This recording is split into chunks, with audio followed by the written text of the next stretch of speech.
You're listening to Cosmic Cousins Soul-Centered Astrology. For grounding your ass from all the new age sass. I am your host, Jeff Henshaw. Season 5 of Cosmic Cousins is dedicated to honoring the interconnectedness of our universal family through embodied health, self-discovery, and deeper learning. Hey, Cosmic Cousins. Welcome back to another week of the show. I'm sitting here in my bed. I'm surrounded by crystals and 2 stuffed animals, and my nails are painted sparkly, iridescent glitter blue. So it must be Pisces season. Happy Pisces season to you all. I was not able to record an episode for you last week because I ended up with a sinus infection. And Pisces is in fact connected to the sinuses, to scent, to smell. We'll get into all of that. And also we had the Virgo full moon that hit us right at the beginning of Pisces season. And I am a Virgo moon myself at the 1st degree of Virgo, so this full moon was right on top of my natal moon. So it definitely felt like time for me to slow down and to be with my health. But I definitely missed you all. It's such an honor to show up here with you each week to offer you my astrology practice. And I'm grateful for you, so thanks for being here. So yeah, last week, I was a little under the weather, and I tried to record the episode on Thursday and then on Friday, but because it was nasal stuff going on, my voice, it wouldn't have sounded really good. So I felt that shift right at Pisces season, and I was in bed for like 4 days straight, and Pisces is connected to the bed and to sleeping and to dreams. So what shift are you feeling in your life that relates to Piscean themes? Pisces is about deep release. It's about emotion and compassion. It's about family, and not just your immediate family, but the universal family. So during the day that the sun switched into Pisces, it was the last day of Aquarius, so I recorded the Aquarius Panel, which you'll hear on this week's episode. And then a few hours after the panel in the afternoon, the sun moved into Pisces, so I decided to take the rest of the afternoon off. And I went on a really long walk with my camera because Pisces rules over photography. And I just walked around and I allowed myself to feel into the mutable water of Pisces, right? And as I'm walking around, I found myself being attracted to varying colors of blue. Just by being in the wake of Pisces and experiencing the world through the lens of Pisces, I noticed blues everywhere I went. So I started taking photographs, not of people or things, but rather I would take pictures of the different shades of blue. And so, like, for instance, when I saw a car that was blue, instead of taking a photo of the car, I would find a part of the car, so like a part of the car that had certain shapes, or maybe like there was a scratch or some of the paint was peeling off, and I would kind of just zoom in to that section of the car and I would take a picture. And so I had fun exploring these different colors of blue. And if you can't already tell, we're getting into this deep sea of imagination and this Piscean energy. And what I found is that the blues, as we zoomed into them, sort of emulated the sky, or like the ocean, we could say. So I'm excited to keep exploring this superconscious cosmic water Piscean feels with you over the next few weeks. I have so many exciting downloads to share with you about Pisces. But before we jump off of that diving board and dive into the deep wells of Pisces, we still have our Queen of Aquarius to crown, which we were supposed to do last week. So this episode is for Queen of Aquarius. And we also have our amazing Aquarius Panel on the show today. And we'll even get to listen to a song by Drew Daniels. And so I just want to deeply apologize to those of you who are Pisces, or if you're just really looking forward to the Pisces information. But we won't get into that until next week. And so I want to thank you for your patience as I play catch up with my clients and my students and my emails and everything as I come back into my normal routine. So, but you can look forward to, I'll be announcing the 16 Pisces queens that are selected to be a part of the Queen of Pisces, which is well underway on the Instagram for the show, which is cosmic.cousins. So even though I didn't release an episode last week, I still have been busy researching and studying and tuning into all of our Pisces legends. So I can't wait to share with you all of the juicy Pisces information next week. You can start reading about it on the Instagram and the storyboard, and you can start voting for Queen of Pisces if you're on the IG. But if not, you'll just have to wait till next week. So thank you for understanding. Thank you for your patience, and thank you for being here. For our meditation this week, I will take us into exploring some Pisces themes, though, so that if you're listening to this live, you can benefit from that. So let's go ahead and tune in to our bodies and our breath. And so we'll start by taking a deep, nourishing inhale.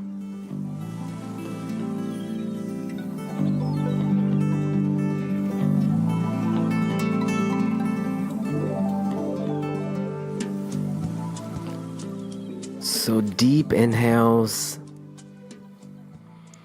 deep, full, complete exhales. So as you know, here on Cosmic Cousins, we always carve out sacred space to bring our awareness to our bodies and to our breath. So allow each breath to be an act of love. Each astrological sign is connected to a different part of the body. And by tuning into that part of the body, we gift ourselves an opportunity to more deeply understand the archetype, the astrological archetype, through our personal relationship to our bodies, through our personal relationship to our breath, our personal relationship to our own human experience. So this is, to me, the most valuable part of an astrology practice, is that each of these archetypes speak to us in a collective way, but they also speak to us in a way that is unique to our own individuality. So right now, if you're listening to this episode live, it's February 27th, 2019, and the sun finds itself in the universal compassion of Pisces. So Pisces is connected to the feet. So you can start by taking a deep, nourishing inhale into the feet.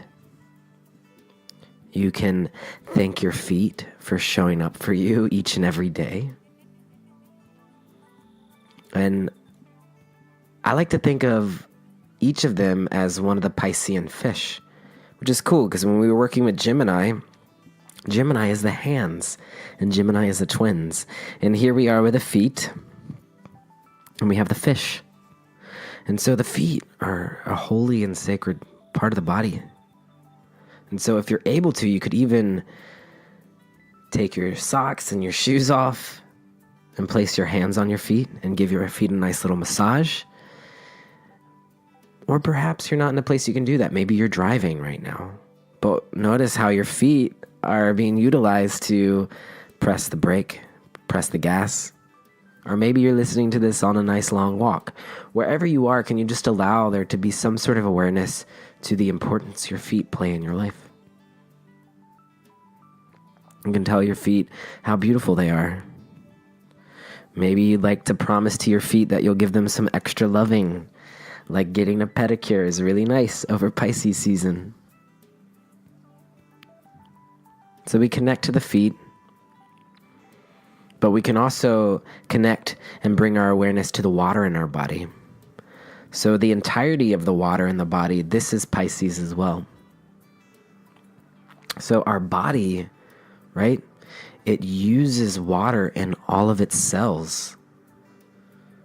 So as you breathe into the water, notice how it's nourishing the cells in your body. The water in our body also nourishes all of our organs, all of the tissue in our body. So breathing in to the cells, the organs, the water in your body, noticing how the water is connecting to all of it, cleansing all of it, nourishing. And so water helps to regulate the temperature in our body, and it helps to maintain other bodily functions. And because our body loses water throughout the day, from digestion, from sweating, and really just by breathing, from being alive, we're losing water throughout the day. So it's important to rehydrate. So Pisces season is a great time to remind yourself the importance of drinking water. And also blessing your water. If you want to do a Pisces ritual, bless your water. Bless the water in your body. So you can say to yourself now, I bless the water in my body. Breathe those words in. Thank you for being here, water. The water in my body is happy. The water in my body is healthy. The water in my body is holy. Breathe all of these words in. And as you breathe into the water in your body, you can also breathe into your heart center. This is the energy of Pisces sun. What do you sense? What do you feel? And to rewind a bit, you may remember that during Capricorn season, we connected to the bones in the body, our collective earth sign, building a foundation and a structure for the future. So breathe into the bones. And then we shifted into Aquarius, our collective air sign. And we moved from the Capricorn bones to the Aquarian nervous system. So breathe into the bones, breathe into the nervous system, and notice the transition. And then finally, with Pisces, our collective water sign, we breathe into the water in our body. So bones, nervous system, water in the body.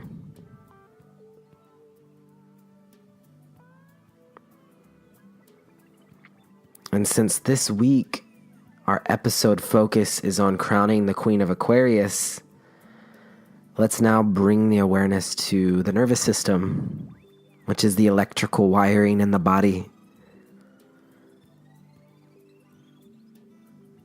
So take a deep inhale here. And just notice the difference that you might feel from breathing into the water in your body and then breathing into the nervous system. Both of these are deeply connected to the entirety of the body, which is getting us into the collective energy. Aquarius is collective air, Pisces is collective water. And just notice through your awareness what you might sense. And then I'd like to invite you, if you're able, bring your hands to a prayer position. You can slightly bow your head, thanking yourself for showing up and carving out this time in your life. Thanks for being here, cousins. As always, at this time we can transition into this week's episode.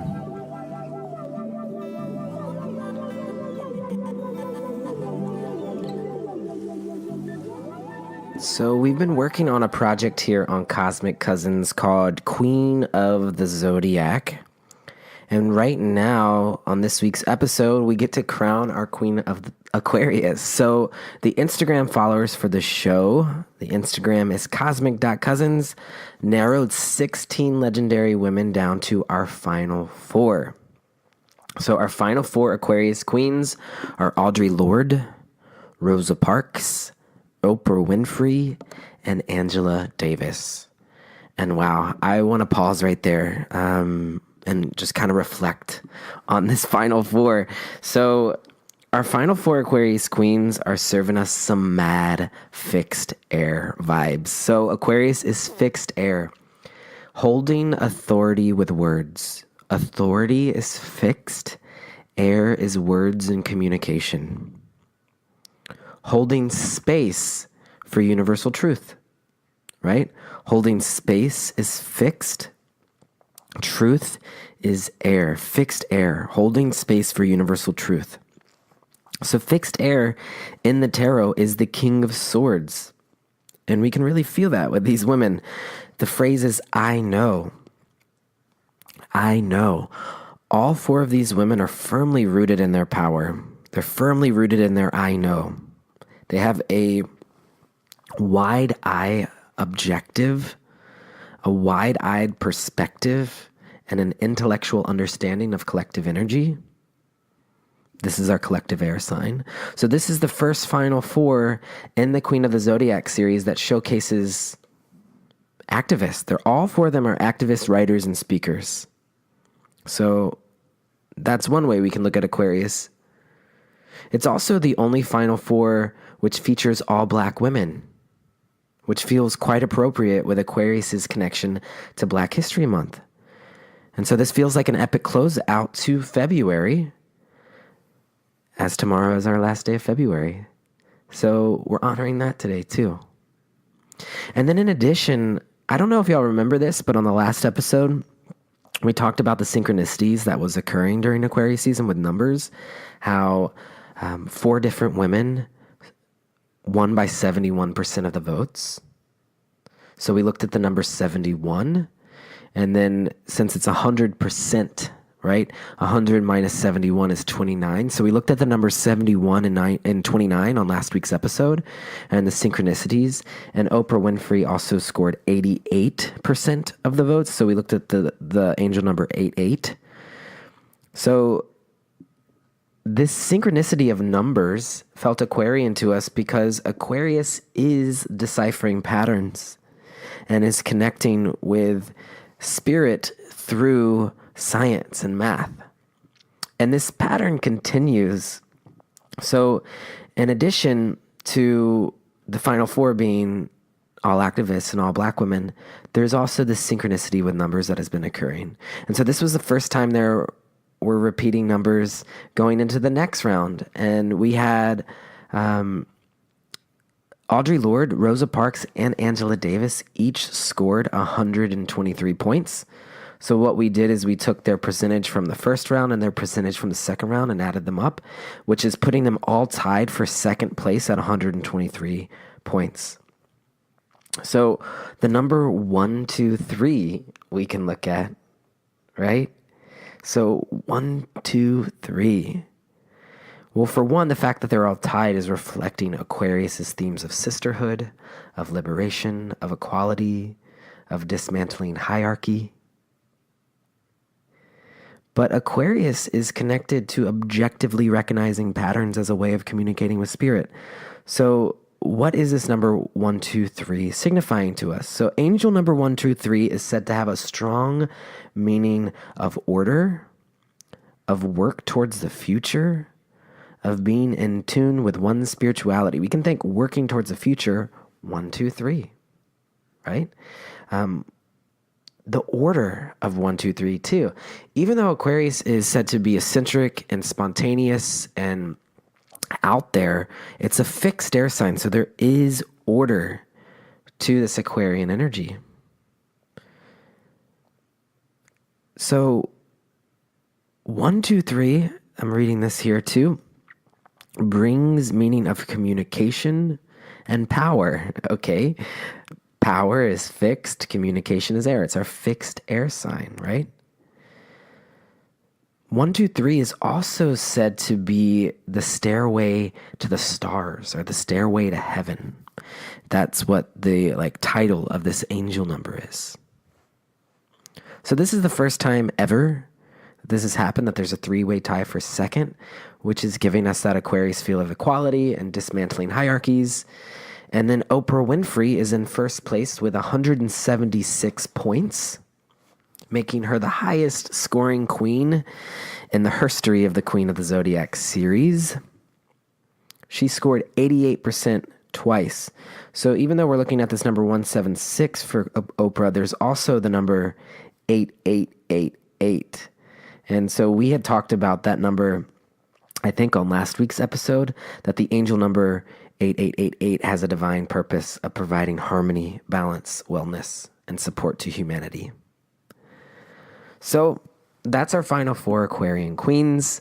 Up first, we have Audre Lorde, the great feminist poet and civil rights activist, and she's going up against the legendary Rosa Parks. And I've received a lot of messages from people saying, how can we decide who this is going to be? And I'm looking down at my clock right now on my phone, and it just popped out to me, but the number 222 is showing up. So there is kind of this feeling with Aquarius that we're not really meant to crown a queen.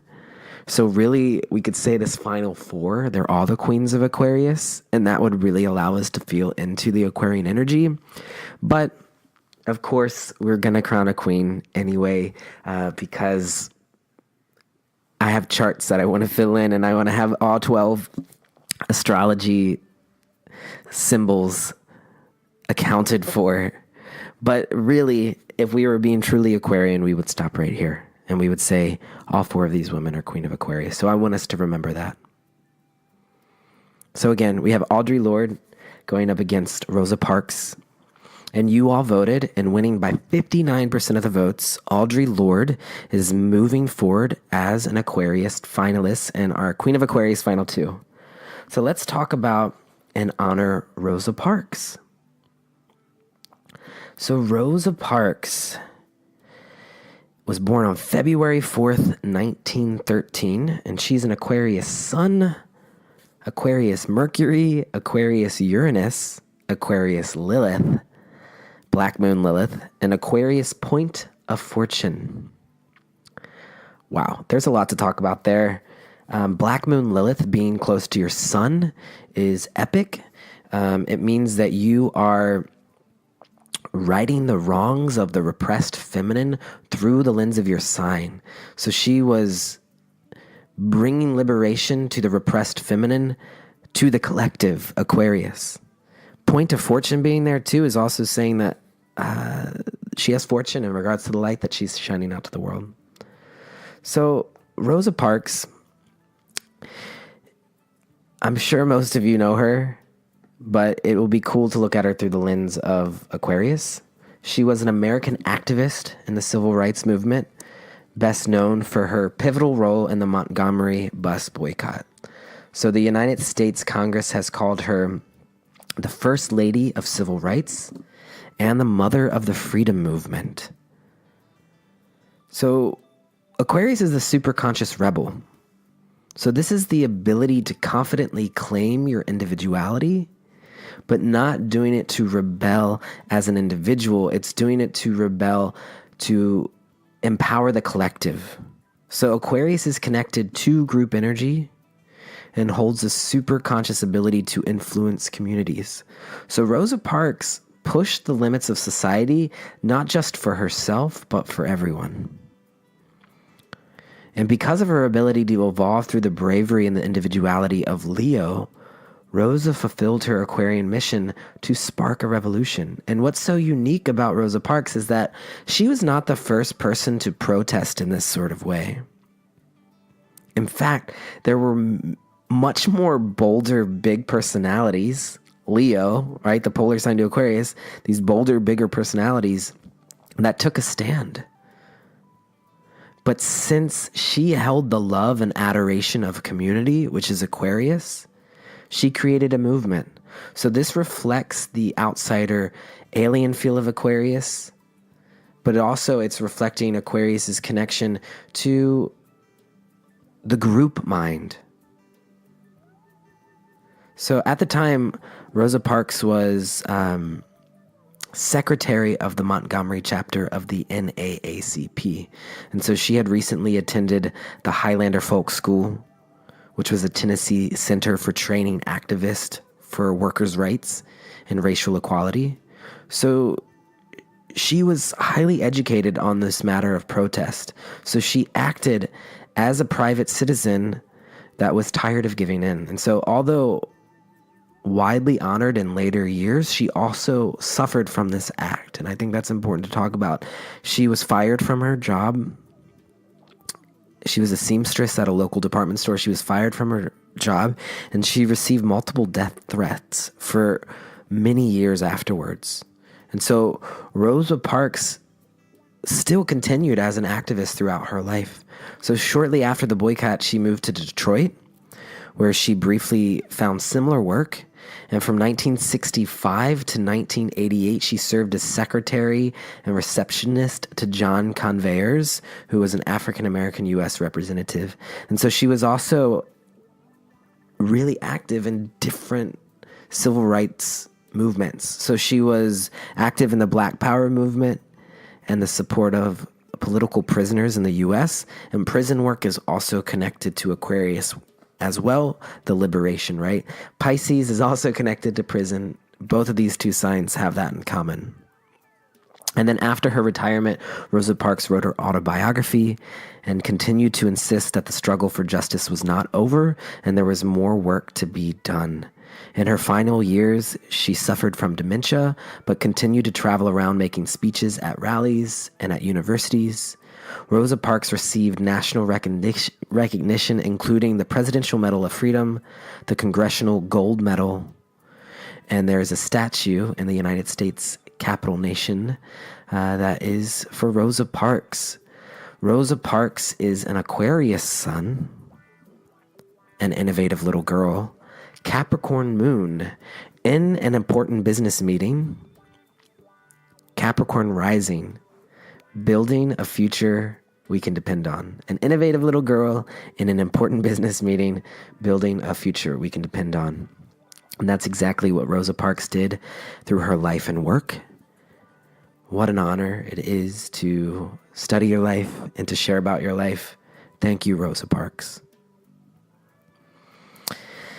And then up next, so that takes Audre Lorde into our final two. I'm excited to share about her. And then up next, we have the queen of all media, Oprah Winfrey, going up against political activist and academic Angela Davis. And so you all voted, and winning by only 54% of the votes, Oprah Winfrey moves forward, joining Audre Lorde as our Queen of Aquarius finalist. So let's go ahead and honor Angela Davis. Angela Davis was born on January 26th, 1944. She's an Aquarius sun and an Aquarius moon. So a little bit about Angela Davis. Angela Davis is an American political activist. She's an academic and an author, and she emerged as a prominent countercultural activist in the 1960s and was involved in the Black Panther Party during the Civil Rights Movement. So Aquarius, again, as our superconscious rebel, indicates revolutionary acts for the betterment of humanity. Angela Davis has dedicated much of her life to this, and she gives us the outsider Aquarian superconscious rebel feel. So she made the FBI 10's most wanted list for her involvement with the Communist Party and for her attempt to free the Soledad brothers. And she sparked a worldwide Free Angela Davis campaign and was acquitted of all wrongful charges.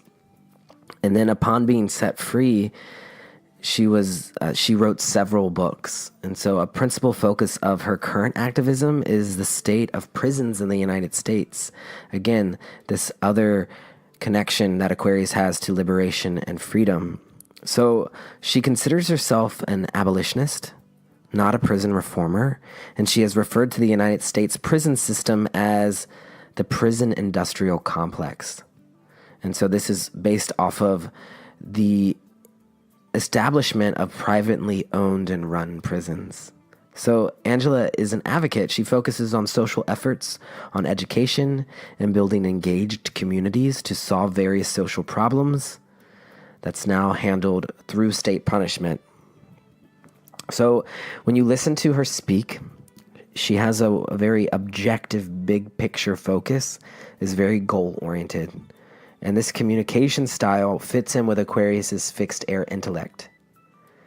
So Davis has been a history of consciousness professor, and she is also a former director of feminist studies, and her research interests are African American studies, critical theory, feminism, Marxism, popular music, social consciousness, and the philosophy and history of punishment and prisons.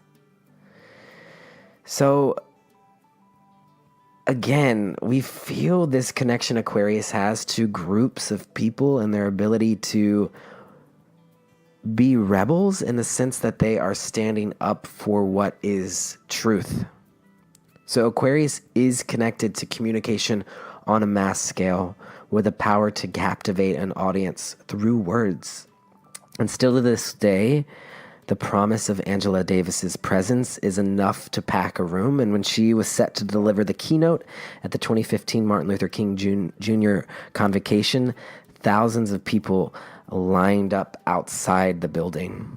And so a quote that I have from Angela Davis that I'd like to share with you is this.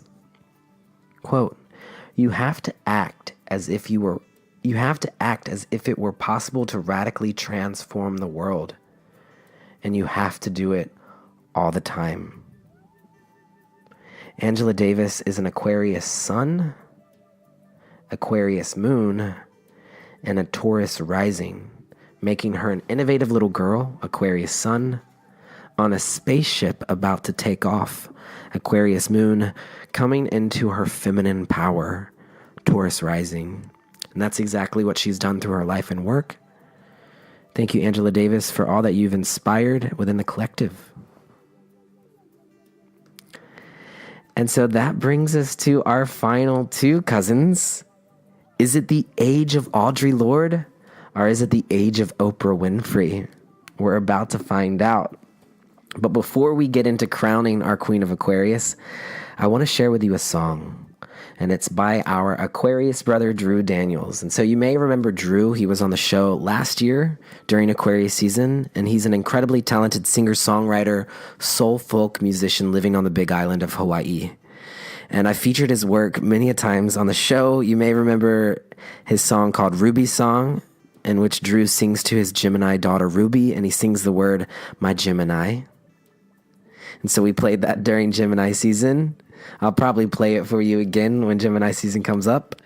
And then on our Cancer panel, when we crowned Frida Kahlo, our Queen of Cancer, his wife, Katie, was on the show. Hey, Katie. And she emotionally opened up to us about their home being taken by lava.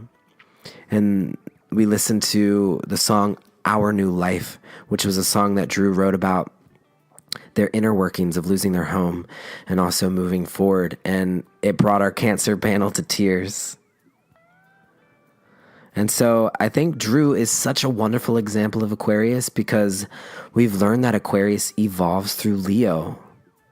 So he's an Aquarian that is speaking to the human heart. So sometimes Aquarius can become so distant, so separated from humanity because they're having this wide-eyed view. They can be so connected to other galaxies that they forget about the here and now. So for me, as an Aquarius working with astrology, it's so important for me to meditate on Leo. And I think that Drew does this. Drew does this so beautifully by speaking to the heart, but is still doing it in an Aquarian way. It's still future-oriented. It's still group-minded. There's a higher perspective that's connecting us to universal truth. And so I reached out to Drew to see if he had any new songs that felt Aquarian to him, and he sent us in one. So we're going to listen to it on the show. So the song is called Get Back Up. So I'd like to break down some of the lyrics for you and explain how they're Aquarius so that when you're listening to the song, you can also reflect on your Aquarius season and also the Aquarian themes that we've been breaking down and assimilating. So the chorus of the song is, no matter how hard we fall, we can always get back up.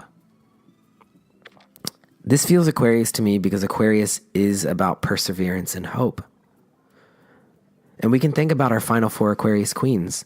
And like Rosa Parks, for instance, no matter how hard we fall, we can always get back up. There is a sense of persevering and moving forward here.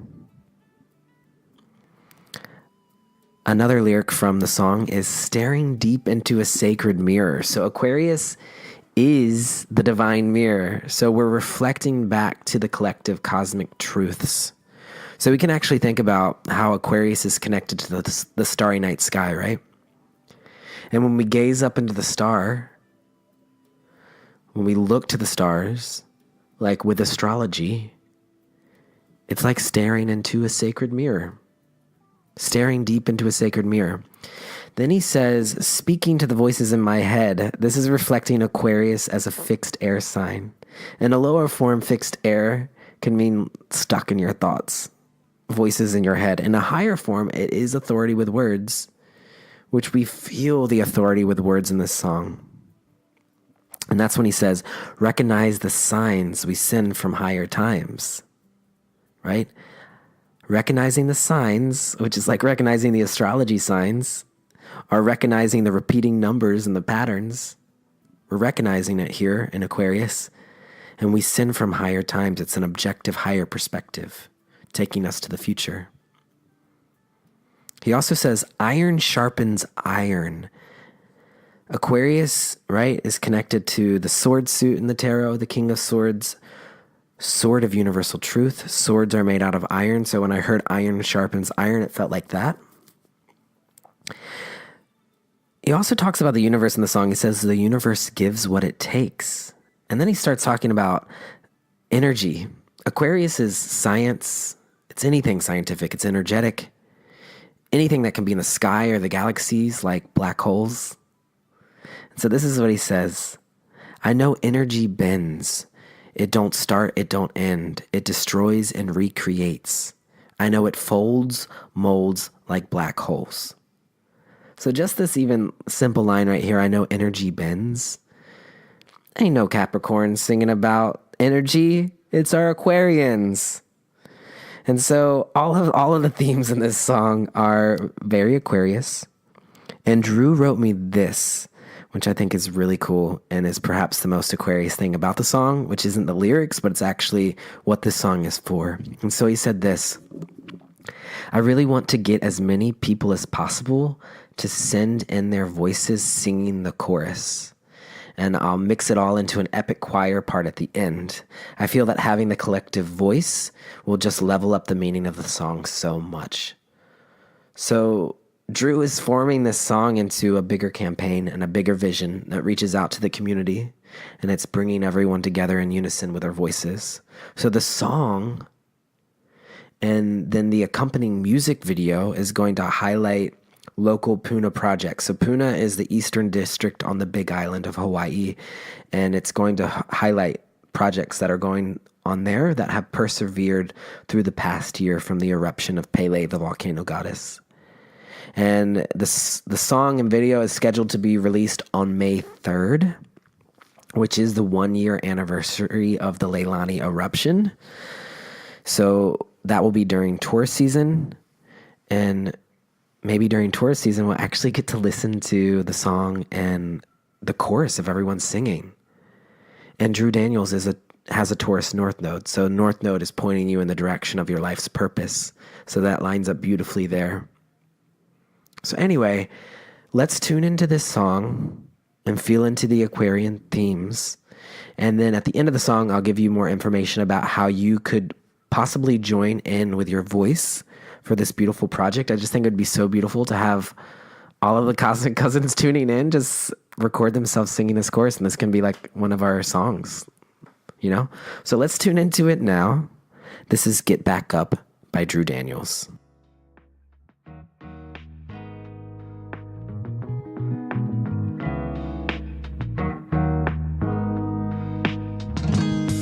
No matter how hard we fall, we can always get back up. No matter how hard we fall, we can always get back up. We can get back up, get back up. We can get back up.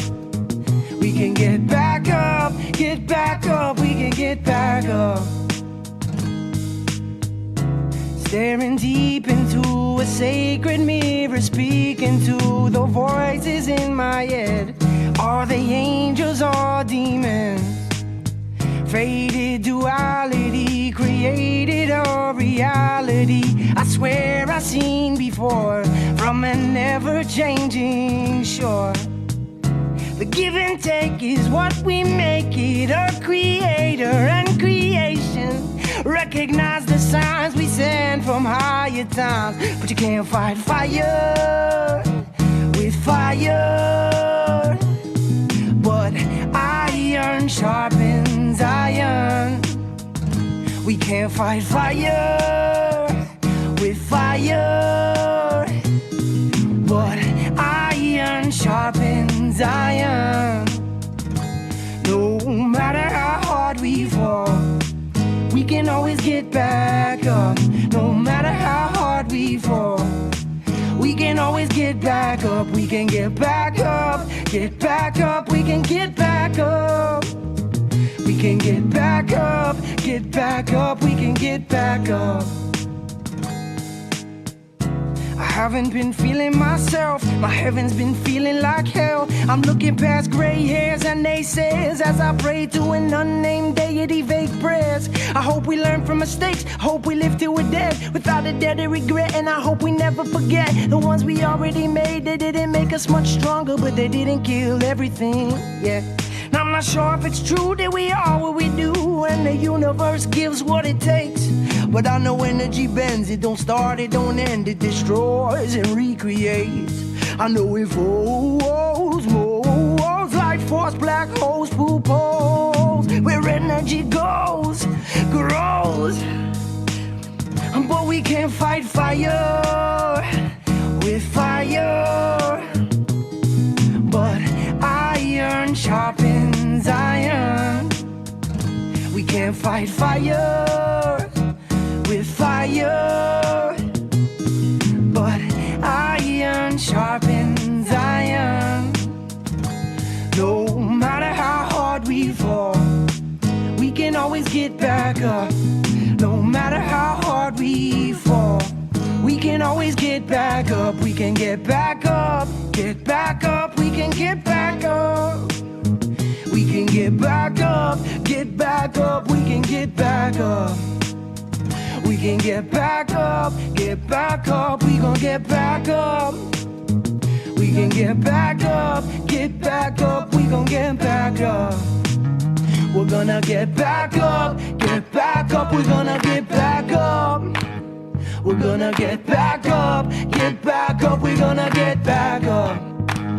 We're gonna get back up, get back up. We're gonna get back up.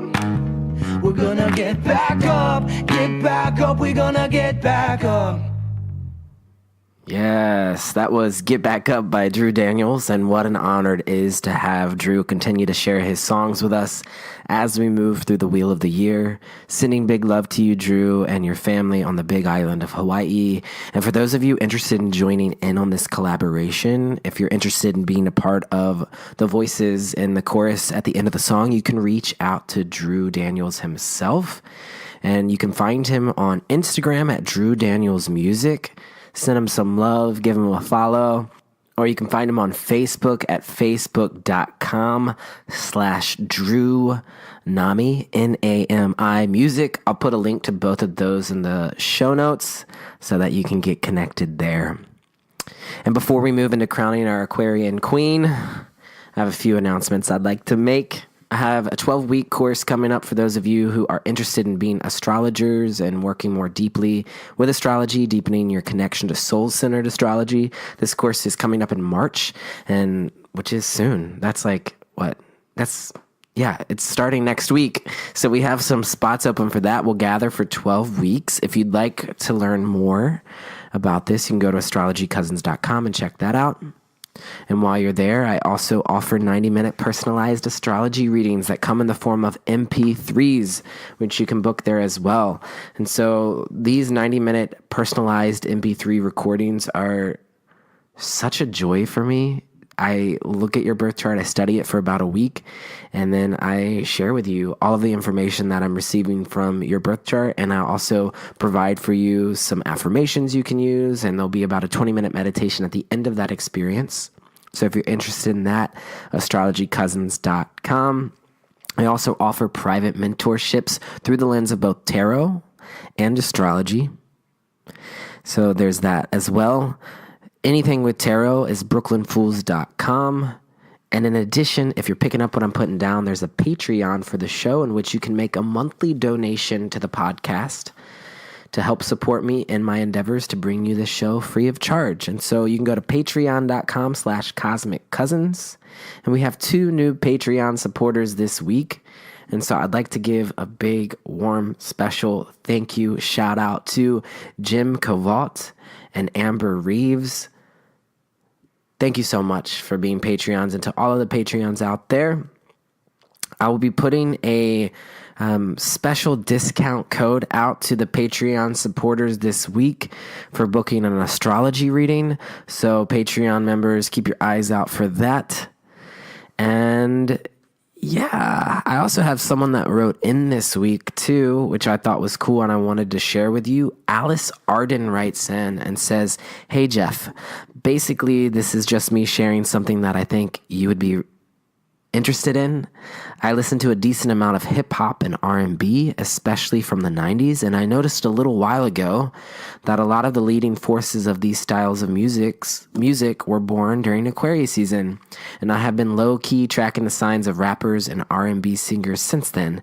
I found it especially interesting that many of them were Aquarians, since this music, mostly hip hop and rap, held hands so closely with social justice movements for people of color. So the Aquarian energy," Alice writes, "feels really prominent for this time in music." And then they give some examples that say Dr. Dre, D'Angelo, and Jay Dilla. And so listening to the past 2 weeks' episodes totally re-sparked Alice's interest in this. And I just wanted to share that with you all in case maybe this is sparking your interest as well. Alice then says, "The final thought. There's a song about Jay Dilla on one of his younger brother albums about how he was really into aliens and was possibly one." They thought that was pretty funny. And also on the same album, there is a song called Air Signs. Out of the 3 kids in the family, there was a Gemini, Libra, and Aquarius. So let's listen to a little clip from Air Signs so we can hear that astrology shout out. Check it, yo. These are my amazing family ties. We're made of Aquarius, Libras, and Geminis. And we call ourselves the air signs. Just breathe in the music.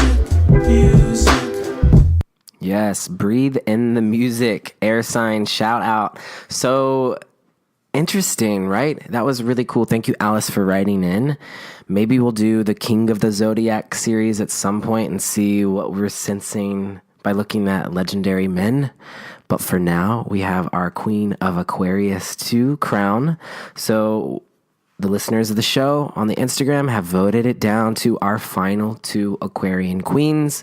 We have Audre Lorde going up against Oprah Winfrey. But I just want to remind everyone, our final 4 is really giving us that Queen of Aquarius feel based off of the repeating numbers and the messages that we've been receiving.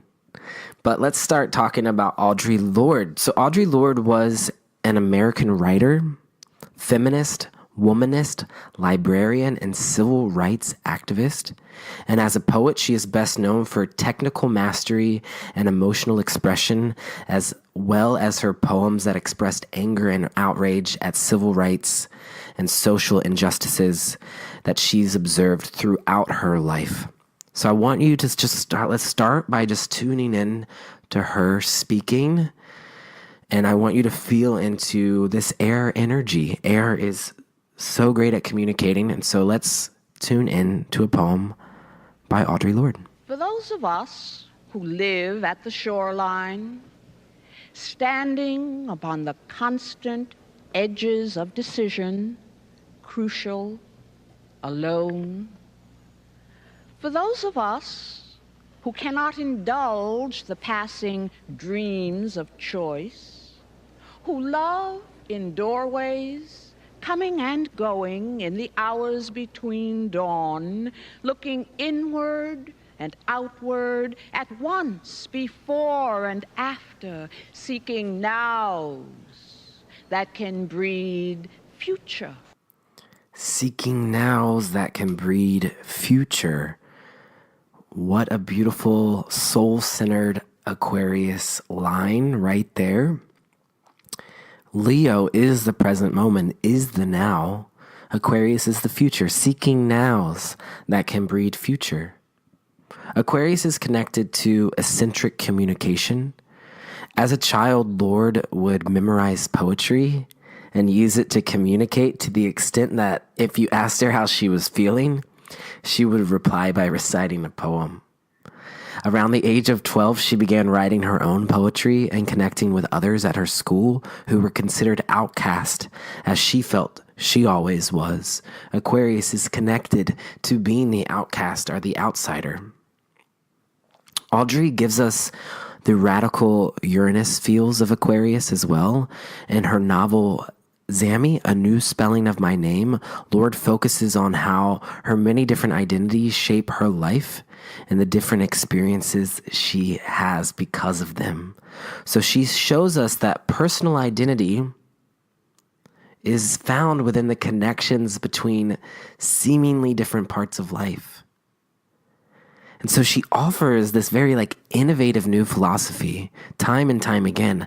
Uranus, the planet of innovation, Aquarius is here to gift us with new philosophies. So she offers theories around identity. She theorizes that when identity is singled down to just what you see, some people, even within minority groups, can become invisible.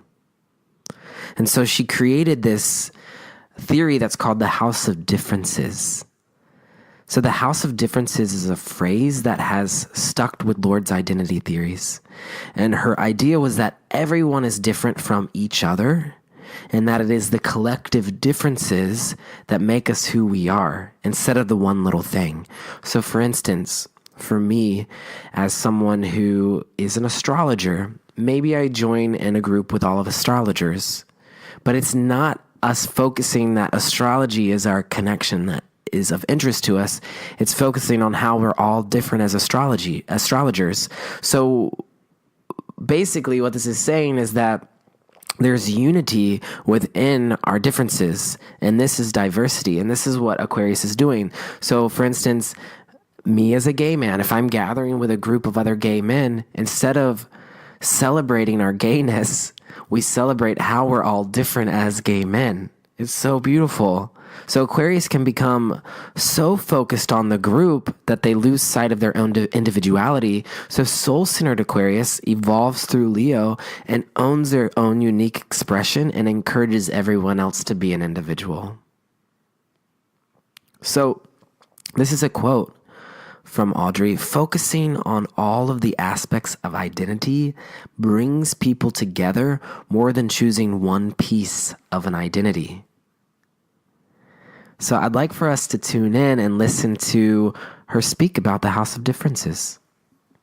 There is no hierarchy of oppressions, by Audre Lorde. I was born black and a woman. I am trying to become the strongest person I can become, to live the life I have been given, and to help effect change toward a livable future for this earth and for my children. As a black, lesbian, feminist, socialist, poet, mother of two, including one boy and member of an interracial couple, I usually find myself part of some group in which the majority defines me as deviant, difficult, inferior, or just plain wrong.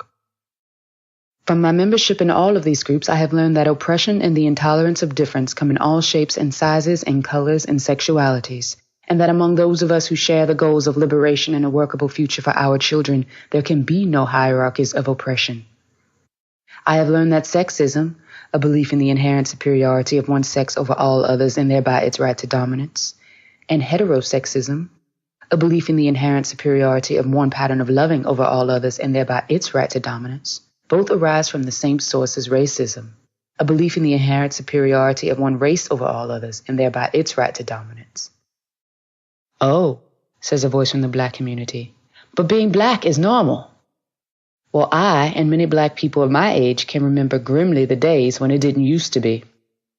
I simply do not believe that one aspect of myself can possibly profit from the oppression of another part of my identity. I know that my people cannot possibly profit from the oppression of any other group which seeks the right to peaceful existence. Rather, we diminish ourselves by denying to others what we have shed blood to obtain for our children. And those children need to learn that they do not have to become like each other in order to work together for a future they will all share. The increasing attacks upon lesbians and gay men are only an introduction to the increasing attacks upon all Black people. For wherever oppression manifests itself in this country, Black people are potential victims. And it is a standard of right-wing cynicism to encourage members of oppressed groups to act against each other. And so long as we are divided because of our particular identities, we cannot join together in effective political action. Within the lesbian community, I am Black, and within the Black community, I am a lesbian. Any attack against Black people is a lesbian and gay issue, because I and thousands of other Black women are part of the lesbian community. Any attack against lesbians and gays is a Black issue, because thousands of lesbians and gay men are Black. There is no hierarchy of oppression. While highlighting Audre Lorde's incredible intersectional points through a lens that focuses on race, gender, socioeconomic status, class, and so on, it's also feels very Aquarian for us to be embracing one of her most salient identities, which is lesbianism. So if she is crowned our Queen of Aquarius, she'll be our first openly gay queen. So she was a lesbian and navigated spaces that were interlocking her womanhood, her gayness, and her Blackness in ways that challenged white feminism and predominantly white gay spaces and also toxic Black male masculinity. So she used her identities within her work, and ultimately it guided her to create spaces and pieces that embodied lesbianism in a light that educated people from a varying range of social class and identities. And so she exuded this expanded awareness of humanity that went beyond what separates us to then further bring about the importance of freedom and equality for all. So Audre Lorde is an Aquarius Sun, Aquarius Venus, Aquarius Saturn, and an Aquarius North Node. Her triple tier, Audre Lorde is an Aquarius Sun, an innovative little girl, in a field of rolling greens, Taurus Moon, ensuring that the revolution will be peaceful, Libra rising. Audre Lorde passed away on November 17th, 1992. And what an honor it has been to study her life and to honor her work and to share it with you all. And she's in our final two. So Audre Lorde is going up against Oprah Winfrey. So let's talk a little bit about Oprah and how she's giving us that Aquarian feel. So Oprah Winfrey was born on January 29th, 1954, is an Aquarius Sun, Aquarius Mercury, and an Aquarius Venus. 3 personality planets, all in Aquarius. So Oprah Winfrey is, to be sure, a household name. I'm probably not introducing her to many of you. She is an American media executive, actress, talk show host, television producer, and philanthropist. She has been dubbed the Queen of all media, and she was, quote, the richest African American of the 20th century. and was North America's first black multi-billionaire and has been ranked the greatest black philanthropist in American history. So what feels Aquarius about Oprah is, and this is such a different feel from Audre Lorde. So the thing is that our final two queens, we got to think Michelle Obama and Dolly Parton, are very different, but they were giving us both sides of Capricorn. We also had Amma and Bell Hooks as our final two for Libra, Lily Tomlin and Beyonce as our final two for Virgo. There is a different feel that our final two give us, but it's like together they're giving us all of that sign. So really Oprah and Audre together feel like all of Aquarius. But what feels Aquarius about Oprah is that she has a unique ability to facilitate collective intention that amplifies a sense of hope and excitement for the future. We got to think, Aquarius is a starry night sky. So when you see a shooting star, the way that you feel when you see it is that you are filled with a sense of awe. And this is something that Aquarius has the ability to do. So as a collective air sign, it's connected, air, to communication, right, with large groups of people. And she does this in a way that highlights each individual's gift in the collective. So even though it may seem like it's about Oprah, the Oprah Winfrey show, it's really about the people. This is how Aquarius evolves through Leo too. Putting yourself on the cover of a magazine. But really the magazine's not about you. It's about the collective. So O is the name of her magazine, and O is a symbol like 0. The number 0 is the Fool in the tarot, which is a card for Aquarius. And the O is infinity. So there is something mystical about that connection. The Oprah Winfrey Show is the highest rated television program of its kind in history. So we have this whole talk show thing going on. And when we look at our other queens, it's not just the woman, the queen, it's also her backdrop. So when we crowned Georgia O'Keeffe Queen of Scorpio, she lived at Ghost Ranch in New Mexico, this desolate nature scene that was secluded. Ghost Ranch, and the symbol is a skull, right? So we see that there with Scorpio. Viola Davis, our Queen of Leo, is the only actress who's been crowned queen, and she's on a stage performing. Michelle Obama, Queen of Capricorn, is our only queen who is connected to politics and is standing up at a podium speaking. Capricorn is connected to public appearance, and it's connected to politics. Queen of Sagittarius, Tina Turner, is our only queen who has lived abroad and is at her home in the south of France. Frida Kahlo, for instance, is our only queen who was born in the house that she died in the same house that she was born in, and most of the footage that we've seen of Frida Kahlo has been inside of her home. So the backdrop is really important to considering. And Oprah is symbolizing that side of Aquarius that is connected to technology, utilizing technology to broadcast views, thoughts, words, new philosophies out to the collective. So her backdrop of being a talk show host is very Aquarian. So more than that, though, more than just being a talk show host, Oprah has also graced us in films. So she's taken roles which give voice to the often marginalized, with a focus on equality, civil rights, activism, giving us the socially progressive humanitarian feels of Aquarius, like her role in The Color Purple, for instance. And so we've got that side of her too. She's also deeply connected to being progressive.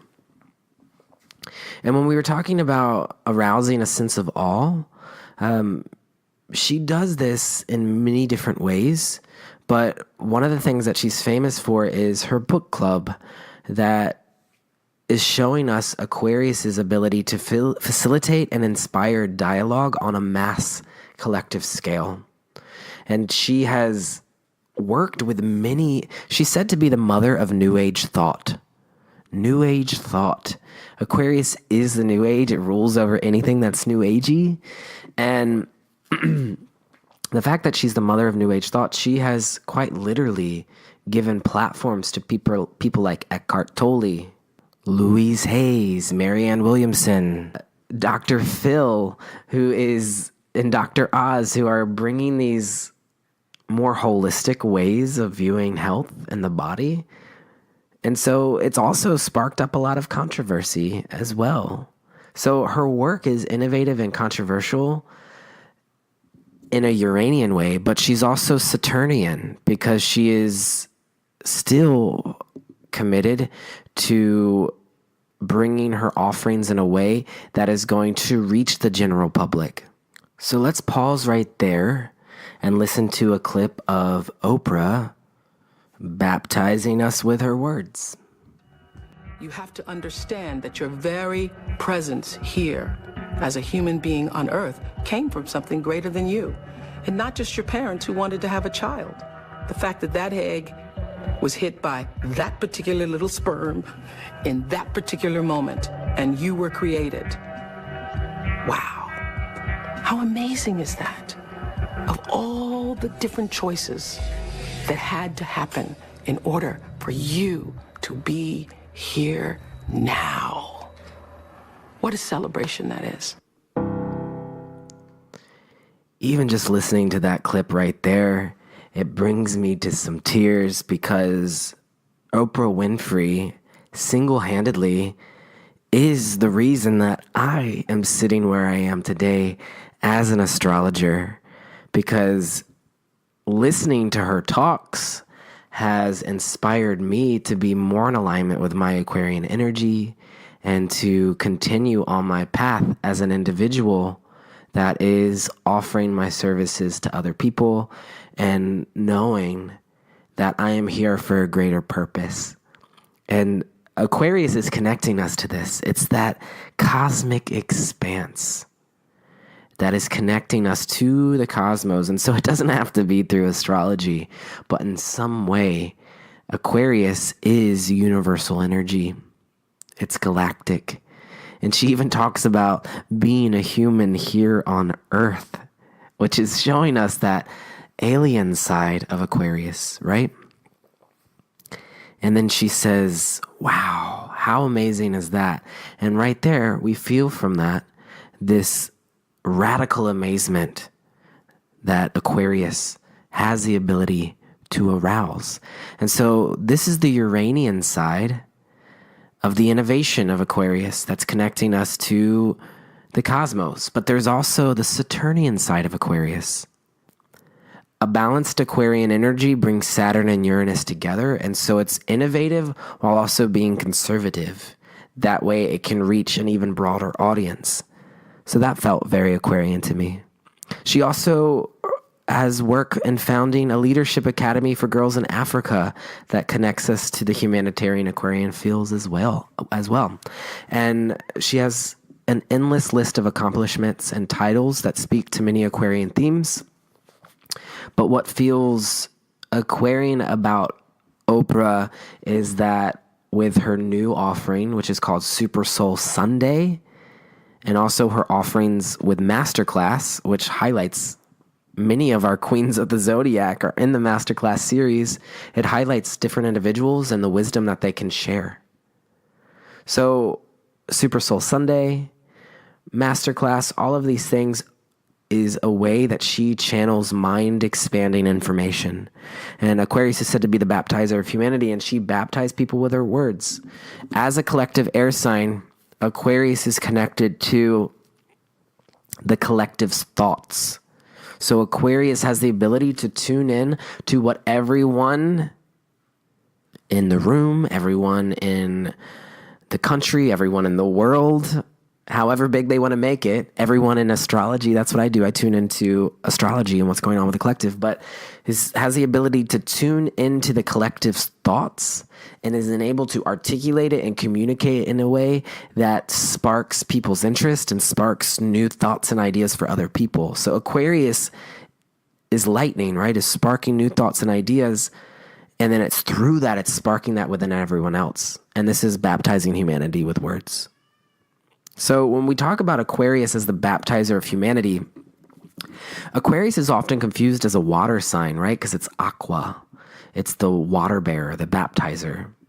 But it's not baptizing with water. This is an air sign. It's baptizing with words and communications. And the phrase for Aquarius is I know, right? And Oprah really embodies the I know. So does Audre Lorde. We feel that with both of them. But a part of Oprah's story that doesn't often get shared is that she came from a really hard upbringing and she experienced a lot of physical and sexual abuse as a child. So a quote that I have from Oprah that I love, and let me pull it up here. Well, for one of them is the whole point of being alive is to evolve into the complete person you are intended to be. Soul-centered Aquarius. And to the complete person you are intended to be, giving you a sense of purpose. But this is the quote I wanted to share with you. Turn your wounds into wisdom. We talked about water signs as the ability to turn grief and hurt into wisdom, or into beauty, right? Like Cancer, Frida Kahlo turning her grief into beauty through her artwork. Georgia O'Keeffe did the same thing with her work. But here it's interesting. She's kind of sparking this idea for me that air signs aren't turning their wounds into beauty or compassion. Instead, they're turning their wounds into wisdom and the ability to communicate. And so that's exactly what Oprah has done in her life. And she has used her platform to speak out about domestic violence and abuse. And she's turned her wounds into wisdom. So Oprah, that right there shows evolving through Leo as well. It's evolving through the heart of the lion, right? Evolving through this human experience, this human emotion. It's taking cosmic energy and relating it to this human experience. So this upgrades Aquarius from being the cold and distant individual to being warm, compassionate, passionate, right? So soul-centered Aquarius is going to feel a little Leo, is going to feel warm and bold, but is always shining a light to the collective. And that's exactly what Oprah's done through her life and work. And so Oprah is an Aquarius sun, an innovative little girl in a far-off land, Sagittarius moon, expanding the horizons of our world. Sagittarius rising. And that's exactly what she's done through her life and work. What an honor it is to share about Oprah's life through the lens of Aquarius. And that brings us to our final two, Audre Lorde and Oprah Winfrey. And if you listen to this show regularly, you'll recognize this sound. This is the music of Queen of the Zodiac. So it means we're about to crown our Queen of Aquarius. So the way it works, I take all of the information and all of the insights that I've received through studying the 16 legendary Aquarian women, and I synthesize it all into 5 soul-centered Aquarian traits. And I really use the Final Four as a launching pad to understanding what the collective feels is Queen of Aquarius. And so we'll separate that into 5 categories, and then you all vote on who was more embodying that trait. And so when Audre Lorde wins a category, this is what you'll hear. Looking inward and outward at once, before and after, seeking nows that can breed future. And when Oprah Winfrey wins a category, this is what you'll hear. You have to understand that your very presence here as a human being on Earth came from something greater than you. So let's do this. So category number 1, our Aquarius panel, which you're going to hear after we crown the Queen of Aquarius. We have a juicy Aquarian conversation. Our Aquarius panel got together and discussed who they thought was giving them more of that Queen of Aquarius feel. And so they all voted, and they decided that You have to understand that your very presence here as a human being on Earth came from something greater than you. And so they voted for Oprah Winfrey. It's important that our Aquariuses feel represented by our queen, but they also did want to highlight that the Final Four all felt like Queen of Aquarius to them. So then we go into our soul-centered Aquarius traits. The first Aquarian trait is superconscious rebellion. Advances society forward towards freedom and liberation for all. Superconscious rebellion is rebellion that's coming from source. It is a rebellion that is wanting to unite. So it's advancing society forward towards freedom and liberation for all. And so this one was really close. Both of these women greatly do this in their work. We could say that for all of the traits, they really embody them. And so the person that won this category won by only 51% of the votes. So you all voted, and You have to understand that your very presence here as a human being on Earth came from something greater than you. Okay, so Oprah Winfrey has 2 points. That takes us into our second soul-centered Aquarian trait: promotes diversity and inclusion by celebrating collective differences. Again, this was split about 50% of the votes. One of these women won this category by 52% of the votes. So you all voted, and You have to understand that your very presence here as a human being on Earth came from something greater than you. okay, and then, so that takes us into soul-centered Aquarian trait number 3. If Oprah wins this category, she will be crowned our first ever Queen of Aquarius. Category number 3. Utilizes the power of technology to make information available to a broad cross-section of people. And our first ever Queen of Aquarius is Oprah Winfrey. In this world, there are a lot of things that are beyond our control. But what you do have control over is how you react to whatever happens in your life. What I now know is that we all become exactly what you believe.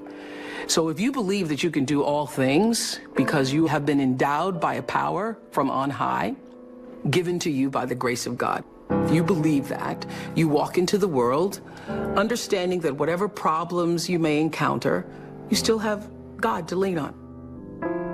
As I grew, my perception and understanding of what God means grew with me. I expanded my view of what it means to be a citizen of the universe, to be a part of the energy field that is omnipotent, omniscient, all-knowing, and all-present in all things. And so my confidence comes from knowing that there is something greater than myself that I am a part of and is also a part of me. I call that God, but I do nothing without that understanding. How I think one masters one's life is to understand that you are co-creating that life with the ultimate creator. Not understanding that puts you at your own pitiful, meager little will. And everything is left up to you. And you can't do it. You cannot survive in this world by yourself, just believing in yourself. You're not big enough to do it. I'm not big enough to do it. Nobody's big enough to do it. You have to understand that your very presence here as a human being on Earth came from something greater than you. And not just your parents who wanted to have a child. The fact that that egg was hit by that particular little sperm in that particular moment, and you were created. Wow. How amazing is that? Of all the different choices that had to happen in order for you to be here now. What a celebration that is. So when you recognize the mystery of that creation, all the circumstances that had to configure and reconfigure themselves, all the questions that we don't have answers to, you have to know this: the fact that I'm here matters. And the fact that you're there matters. This is no accident. None of us are. When you do well, people notice. When you do your best, people notice. And so wherever you are, always do your best, and doing your best puts you at the next level. Nothing about my life is lucky. Nothing. A lot of grace, a lot of blessings, a lot of divine order, but I don't believe in luck. For me, luck is preparation meeting the moment of opportunity. There is no luck without you being prepared to handle that moment of opportunity. And so what I would say for myself is that because of my hand and a force greater than my own, I have been prepared in ways that I didn't even know I was being prepared for. And the truth is, for me and for every person, every single thing that has ever happened in your life is preparing you for the moment that is to come. A lot of people don't know their purpose. And if you don't know your purpose, your immediate goal is to figure that out, because otherwise you're just wandering around here. So the moment you can figure out what it is you're supposed to be doing, the sooner you are able to get about the business of doing that. The universe speaks to us always, first, in whispers. And a whisper usually in your life feels like, that's odd. Or, that doesn't make any sense. Or, is that right? It just really feels like that. It's that kind of subtle. And if you don't pay attention to the whisper, it gets louder and louder and louder. And I say, it's like getting thumped upside the head. You don't pay attention to that. It's like getting a brick upside your head. You don't pay attention to that, the brick wall falls down. Life is about growth and change. When you are no longer doing that, that is your whisper. That is your whisper that I am supposed to do something else. I am interested in seeing what the rest of the world has to offer me. Anybody pretending to be anything other than who you really are, you will never, ever reach your personal potential. You cannot do it. I have known for a very long time that I am a blessed person, and that to whom much is given, much is also required. That you can't have all of this and not use it for something that is for the greater good. Your intention rules your life and determines the outcome. Every time it would happen, I would say to my team, well, it doesn't matter, because every season somebody else was coming out. One talk show, two talk shows, three talk shows. There have been over 100 talk shows since we started. But every time I would feel like, all right, got to step up our game, got to step up our game. The way you step up your game is not to worry about the other guy in any situation, because you can't control the other guy. You cannot control the other guy. You only have control over yourself. So it's like running a race. The energy that it takes to look back and see where the other guys are takes energy away from you. And if they're too close, it scares you. So that's what I would say to my team all the time. Don't waste your time in the race looking back to see where the other guy is or what the other guy is doing. It's not about the other guy. It's about what can you do. You just need to run that race as hard as you can. You need to give it everything you've got all the time for yourself. For yourself. What I know is you got to take responsibility for the space you hold here.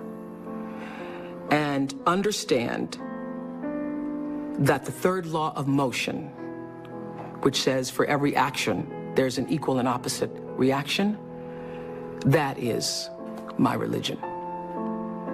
That is the fundamental construct of my religion. And by that, I mean, I know that every thought that I think, every thought that I have that moves into action is going to create an opposite and equal reaction.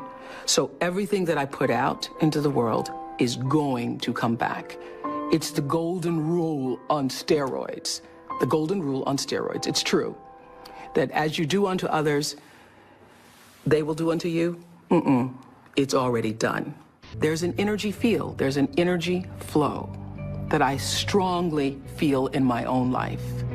And I know lots of other people who do. You're either in flow or out of it. And if you're in flow, it's like this. It's like this. All the time. It's like this. It's like flowing with the stream. And the flow is in direct proportion to the center of yourself, where God abides, where universal energy abides, where the divine within you abides. How far you are from the center, from the divineness of yourself, from your connection to source energy, that which created you, is how out of sync you are with your life, regardless of what you call it. When you can align with that, nobody can touch you. Gary Zukov calls that authentic power. In his book, Seed of the Soul, he says, when your personality comes to serve the energy of your soul, that is authentic power. And that's the only real power there is, because you're going to lose everything else. I don't care how beautiful you are. One day, your breasts are going to sag and your eyes are going to bag and you're not going to be as beautiful. And it doesn't matter how much Botox and how many times you get yourself pulled up and how many hairdos and how many makeovers or what you do, you know, that doesn't last. It's just like the most beautiful flowering tree. Everything passes and it's time. It doesn't matter how much money you have, how much power you have, how high you sit on the Forbes list, how many times you make the most influential lists. All of that changes. All of that changes. But what is real, what is lasting, is who you are and what you were meant to bring. What is the gift you were meant to give? And nobody can take that away from you. Queen of Aquarius, Oprah Winfrey. Wow. Thank you so much for all of the wisdom that you have shared. Our final two categories for Soul-Centered Aquarius, in case you're interested in them. Category number 4 is Objective Perspective, unifies intention and amplifies hope for the future. And category number 5 is Baptizes humanity from the overflowing vessel of universal truth. And so, thank you so much, cousins, for being here and listening and voting on the Instagram for the show. Queen of Pisces is well underway right now. And I'm going to announce those queens. And I'm excited to get into it. We have Queen of Pisces and Queen of Aries, just 2 more queens left. And that will complete our entire Queen of the Zodiac series. And so if you've been here since Queen of Taurus, thanks for riding the wheel. If you've jumped in the middle, also thanks for being here too. So after meditating on a lot of legendary Pisces women, I narrowed it down to the 16 who I thought were giving us that Queen of Pisces feel. And now it's up to you, the audience, to vote on who is Queen of Pisces. So we have Ann Arbus, Kesha, Anais Nin, Lupita Nyong'o, Rihanna, Queen Latifah, Nina Simone, Edna St. Vincent Millay, Gurmukh, Liza Minnelli, Marianne Anderson, Etel Adnan, Erykah Badu, Drew Barrymore, Elizabeth Taylor, and Glenn Close. And so, can you feel the shift from the collective water to from the collective air to the collective water, these deep sea goddesses. And so all 16 of these women were honoring this Pisces season, and together we will tune into their offerings to see who is giving us that Queen of Pisces feel. And remember, this is not a competition, but it is a sacred celebration of this mystical, deep ocean of emotions sign. So thank you for being here. I gathered 16 crystals, and I paired each queen with a crystal, each queen with a tarot card, and I tuned into them and matched each one of them up with a deep sea creature to give us the ocean feels of Pisces. So I'm excited to get into all of that magic with you next week on the show. If you want to learn more about that, you can go to the Instagram for the show and kind of read up on what their sea creatures and crystals and all that are. But for now, we're going to transition into the final part of the show, which is our Aquarius panel, which I'm super stoked about. Aquarius is also eccentric and has a way of bringing their offering to the world that is unique all to their own. So I'm excited for this panel because it offers us a part of Aquarius that wasn't reflected as much in our Queen of Aquarius series as I thought might have been. So if you're missing the foolish kind of energy of Aquarius or the mystical Pamela Coleman Smith side of the Aquarian energy, then this panel is for you. So all three of our Aquarians on the panel are tarot readers, and they're all deeply connected to performance, ritual, and mysticism. So we have LA-based Brandon Alter, who works with shamanic breathwork and holds a deep understanding of tarot, crystals, and astrology. We have Minneapolis-based Lacey Pripc Hedtke, who's the founder of The Future, which is an Aquarian Lab for witches and weirdos. And then we have Stockholm-based Samuel Draper, who is an experienced esoteric body-based practitioner and tarot reader and teacher. And so all three of these come together, and we'll move into this part of the episode now. I hope you enjoy.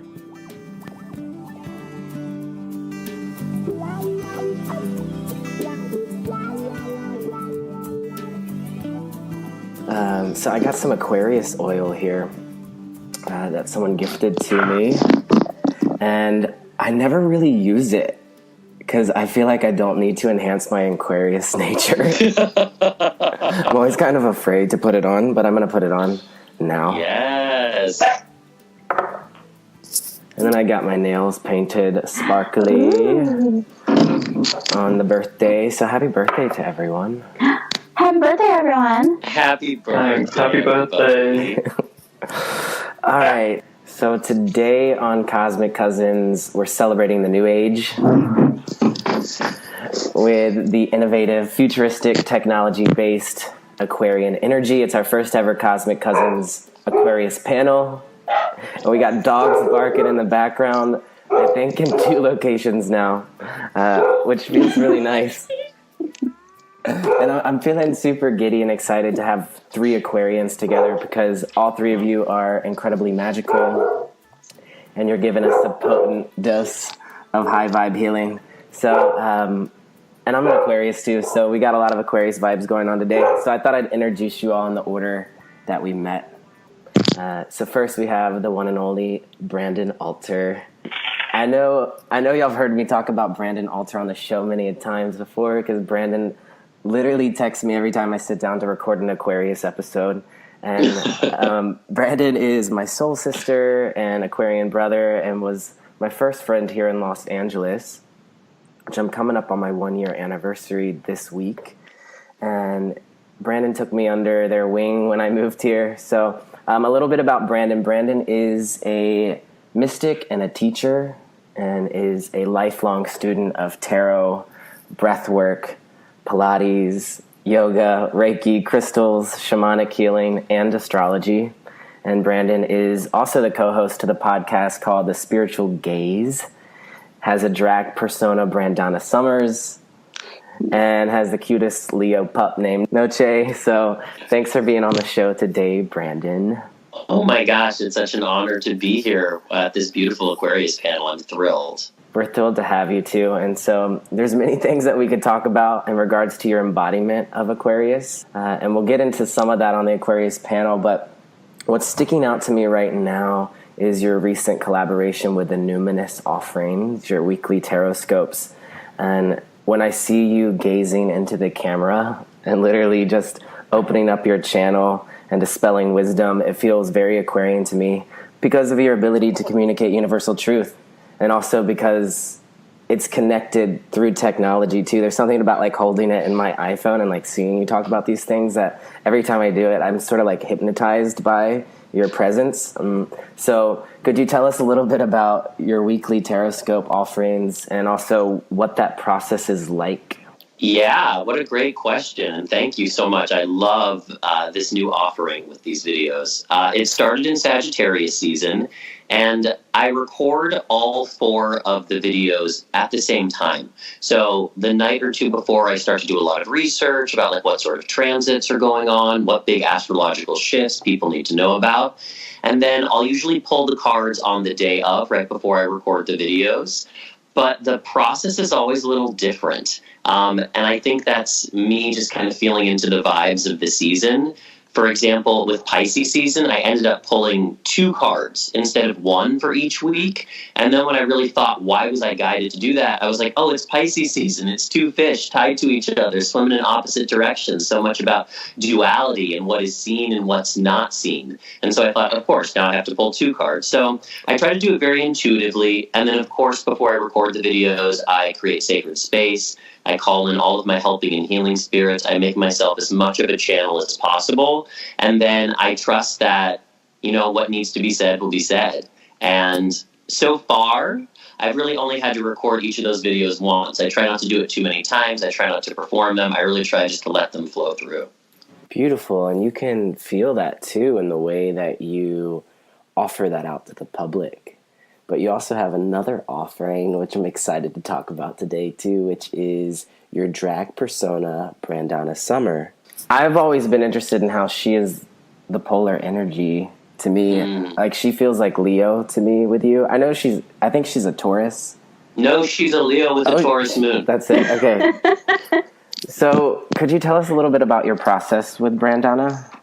Oh, wow. So Brandonna Summer is my alter ego. She is I call her the Empress of self-empowerment. And it's a very mystical process, I have to say, because there's a lot of things that I do in physical reality to prepare the way for her. Of course, like the makeup and the clothes and the jewelry, and I, am writing songs for her or writing material for her to do. But then there's this moment that happens, and it's not unlike when I do this little ritual before I read or do any sort of healing work. There's a little ritual that happens where I call in the spirit. And what ends up happening is that there is a different presence. Brandonna can say and do things that I cannot say and do. And she is part of how I expand, I think in a very Aquarian way, my personality and the work of my soul. So it's, there's a lot of work and craft that goes into it, but then there's also leaving that space for magic and leaving her to come in. And I always say, the name Brandonna came about because I was 7 years old. I was running around my house like a crazy person. We had this clear lucite wine bucket that had these 2 big hoops on the side that would look like earrings if you put the wine bucket on your head. And I would run around the house with this fucking wine bucket on my head, and my grandmother would say, "Oh, Brandonna's here." And since that moment, Brandonna has been here, and she wants a bigger and bigger stage. And I am, such an Aquarian, and I do sometimes want to be more in the audience than on center stage. And with Brandonna, as a chart that I cast for her as kind of my opposite, she encourages me to take up more and more space. And I think that's very Aquarian, that sometimes we have to create something larger than ourselves to give us the confidence to really claim space. Oprah had to create a show. Audrey had her work, and that was what empowered them to kind of take up that space. And for me, I think, Brandonna is who empowers me to take up space that Brandon the Aquarian would feel a little uncomfortable or a little too self-aware to embody. I love it. And I think we can all use a little bit more Brandonna Summer in our life. So if you aren't following her already, her Instagram is Brandonna Summer. I'll put a link in the show notes. Brandon, you are a Aquarius Sun, Capricorn Moon, and Aries Rising, making you an innovative little girl in an important business meeting. Yes, Queen. Carving out a path of your own. That sounds about right. Thank you for being on the show. Thank you for having me. Next up, we have Lacey. We have Lacey Pripc Hedtke. Did I get it? Okay. Lacey, You did it. Lacey is near and dear to my heart because we gathered together through the lens of astrology with the Cosmic Cousins Astrology Immersion last year. And now Lacey is a part of this year's Brooklyn Fools Tarot Journey. And it's always a joy to gather with Lacey because you bring the unexpected. You have this way of, you really do embody the eccentric side of Aquarius that I love. And you're a photographer, a librarian, which is connected to Aquarian energy. Audre Lorde, who's in our final two, was a librarian as well. An organizer, a zinstress, a maker and a doer, and you live in Minneapolis. And we all know Aquarius is connected to the future and to the new age, and Lacey is in fact the founder of a center in Minneapolis that is called The Future. Yes. So could you tell us a little bit about The Future? Yeah. I call it an Aquarian Lab.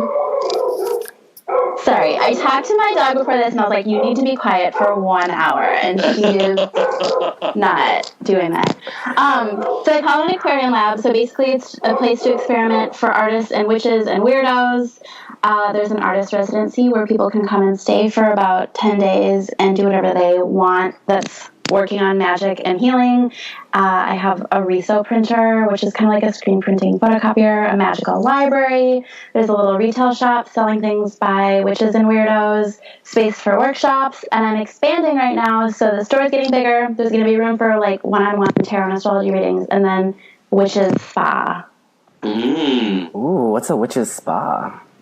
There'll be body work, but then other things like witchy dentistry and possibly some sex magic. Awesome. So you're also connected to performance art with the community as well. I know that you create banners and hanging altars. Could you tell us a little bit about your artwork and how you might feel that it's related to Aquarius? Yeah, so I create public art that has to do with ritual, and so the banners I make were inspired by processional banners and suffrage banners, and they kind of are acting as altars for my street. They're about 6 feet long, and they have crystals and horsehair and Reiki infused energy, and I do laying on of hands, and I ask for spirit energy, and then I mix in history of place, and I do a lot of research with public records while I'm making them.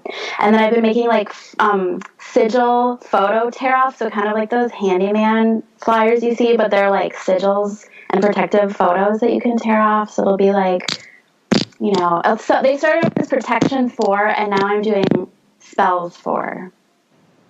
And then I also organize public events that are kind of seasonal rituals or spells for the community. I can't wait to come to Minneapolis. Yes, road trip, please. Hello, everyone. Lacey is an Aquarius Sun, innovative little girl, Taurus Moon in a field of rolling greens. Aries Moon. Oh, Aries Moon. Yeah, Taurus Rising. Taurus Rising. An innovative little girl riding a horse at sunrise. Aries Moon. Coming into her feminine power. Taurus Rising. Thank you for being on the show, Lacey. Thank you for having me. And then last, and certainly not least, we have Samuel Draper, who's also really, really special to me. And it's so nice to see your face. We share a deep connection because Samuel completed the 6-month Brooklyn Fools private tarot immersion this past year. And I remember being in tears on our last gathering together. So it's wonderful to be here with you today and to see your face and hear your voice. Samuel is an incredibly gifted tarot reader and Reiki practitioner based in Stockholm, Sweden. So it's nighttime there for you right now.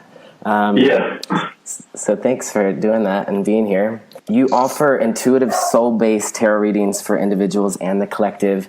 And I know you started hosting circle gatherings in the community, tarot gatherings, which feels very Aquarian. Could you tell us a little bit about your connection to groups and what your tarot gatherings might feel like? Well, I was realizing like earlier today that I've tried a lot to do a lot of one-on-one stuff, but the thing that circumstances bring me back to all the time is groups, even though I don't necessarily feel comfortable in groups. But through attending yoga classes at a yoga studio, I ended up being invited to teach just because I pulled like one card for the founder of the studio and started teaching the next week. And it felt important to me to create a class where people would invent their own meanings through creativity, but through creating their own meanings, realize that it's not so far off from what's written in books. So I try to create some kind of embodied program within like an hour and a half to like investigate a particular card or theme. And I co-teach as well with my friend Akbar, so it's also like a collective teaching effort. Beautiful. Yeah. And I remember there's something with libraries coming up here too, with Lacey being a librarian. And I've never actually necessarily connected to that, but I know Brandon and Angel have said to me that I'm like a historian with the work that I'm doing with the Queen of the Zodiac. So there is something with this Aquarius energy and history and libraries. And I know that I remember it really sticks out to me that you did this performance art piece like in a library. Is that right?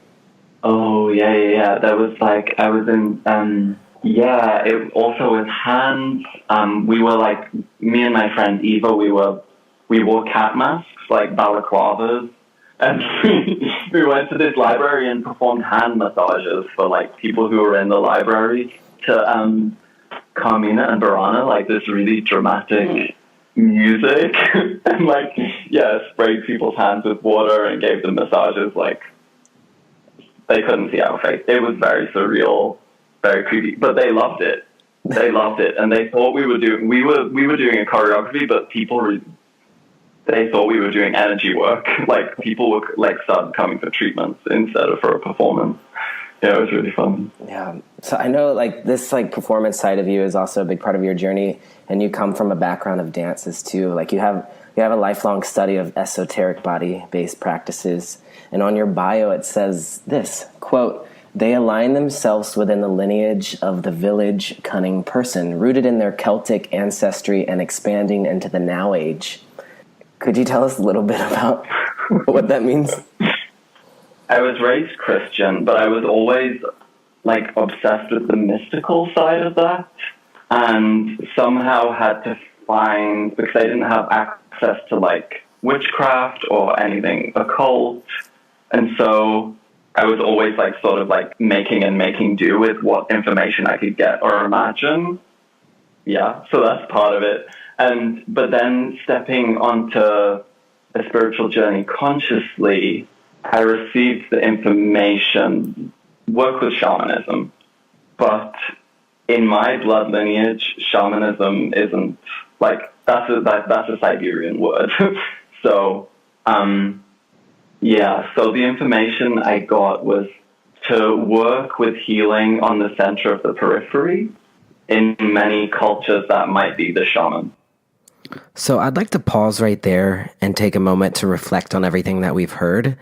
This did not occur to me until I listened back to our conversation. And sometimes, and especially when working with cosmic energy like Aquarius, it takes quite literally some space to distill all of the information. So what I'm sensing from all three of our Aquarians, Samuel said, quote, "to work with healing on the center of the periphery." So all three of these Aquarians are deeply connected to performance, and it's performance as connected to ritual or mysticism. Brandon performs ritual before he reads tarot, but he also has ritual in which he calls in the spirit with his creative process with his drag persona, Brandana. Right? And so then Lacey, also with her public art, she creates banners that act as altars for her street. And then she creates sigils that she infuses with Reiki energy. And she also mixes in history of place and researches public records. And then Samuel works with dance and performance art, and particularly the one that we were discussing about, the one in the library where people thought that they were receiving a healing, maybe more so than they thought it was a performance. And so what I'm sensing and taking into consideration is well, as Aquarius as a fixed air sign, fixed makes me think of creating a form or a structure, which in this case we could say could be some sort of structure, which would be like a ritual for thoughts. So fixed air, right? And then Aquarius's polar energy, Leo, is performance and creative expression. So Aquarius, when it's coming in with this cosmic energy, is straddling this line between Leo and Aquarius, which is this line that is between performance and ritual. And it's performance that is connecting us to some sort of cosmic truth. It's offering healing in a form that is unconventional. So we could say it's a bit out there or alien, or it's reminding me of, well, for one, Oprah does this in her work. Her show feels quite ritualistic in nature. But there's also many of the other Aquarians who were voted out earlier on, like Yoko Ono, Carol Channing, Regina Spektor, who, even though that they were voted out earlier on in our Queen of Aquarius project, offer us this performance, our individualized sense of the Aquarius that feels ritualistic. And I think of a Carol Channing, for instance, as fixed air, had the ability to make a ritual out of her character of Dolly that she performed for 45 years, and Yoko Ono's fixed air ability as an artist to express universal truth through performance. So Aquarius is taking their cosmic downloads and has to find a way to make use of it. So one way they can do that is by evolving through Leo to find some sort of outlet or a way of creatively expressing their Aquarian energy. But it isn't so much about performance for the Aquarian. It's more as a means of expressing universal truth, or cosmic energy, or the unknown. And so I was talking about this after the panel with Brandon, but Brandon's way of articulating it was that Aquarius is reaching behind the veil into the void and pulling things out and revealing them to us. And I sense that with this Aquarius energy, it deeply resonates with me as an Aquarius, and the work that I've done teaching tarot and astrology infuses some sort of fixed ritual that gives us a deeper understanding. And so Queen of the Zodiac, for instance, is this fixed ritual. And so when Sam said it's healing that's on the center of the periphery, it sparked all of this for me, and it's offering healing in an unconventional way, which is true for most of the Aquarians that I know. So I'm really glad this conversation occurred, because it kind of like tied everything up for me. So it feels important to acknowledge this part of Aquarius. So let's go back into our panel discussion. What I know from all of you, all three of you, and also every other Aquarius that I know is connected to tarot as well. And Pamela Coleman Smith was part of our Queen of Aquarius, and we know her influence that she's had in the tarot community. And so my question for you all is, how might tarot reading be an Aquarian practice? Well, for me, I think of tarot as this nexus of all the great spiritual traditions, right? Like, within the tarot is contained astrology, Kabbalah, Christian, Judeo-Christian, mysticism. It's really this meeting point for all the great spiritual traditions. And I think of Aquarius, as this cosmic air sign, as, the baptizer, right? So tarot feels very Aquarian because within it is contained anything and everything that we need. And then it's up to the reader to distill down what is the message to communicate. And so again, I think about, Oprah, because I'm definitely going to be pushing for her as the Queen of Aquarius. But, I think of how she chooses what to distill down. She was the one that was curating these interviews, curating, the show. There was so much that she could talk about with each and every guest, but she had to be very specific and intentional. And I think that's a lot of what tarot reading is, right? There's so many messages. There's so much we could communicate, but really it's being tuned or dialed in intuitively that allows us to choose, okay, well, what does this person sitting across from me need to hear right now? There's 25 things I could say about this card, but what's the one thing that they need? And to me, that feels very Aquarian. That's being tuned in to the other, which I think is what Aquarians can do so well. Yeah, and I think that they're really good at, like you were saying before, like being more part of the audience or stepping back and observing what the going on between people is, or in the case of tarot, like between the cards is, and then being able to communicate it in a way that whoever is this reading for would understand, and like making it more individual. I think also that, like, in terms of the Leo Aquarius polarity, there's something very performative about tarot. It's quirky because it has this randomness. You don't know what you're going to get. And at the same time, synchronicity. And there's this objectivity of, like, you have to speak to what's on the table. It's not just staying with the soup that might be between two people, just speaking about what's there. Yeah, I think the objectivity, like, to kind of like bounce off of that, is there's something about the like higher perspective of looking at the cards and like seeing the patterns and like noticing the numbers and the archetypes and the symbols and how they all kind of fit together has felt Aquarian to me. And yeah, that's so profound. That like 20,000 feet above sort of view does feel very Aquarian. Yeah. So I wanted to kind of look at some of these Aquarius tarot cards and see, since we are all tarot readers, what our connection might be to them. So, of course, we have the Fool, right, which is Uranus. And I'm curious, how do you feel connected to the Fool as an Aquarius? Like, maybe even outside the realms of tarot. Like, have you been a Fool in your life? And are there any experience or insights you might have about being here?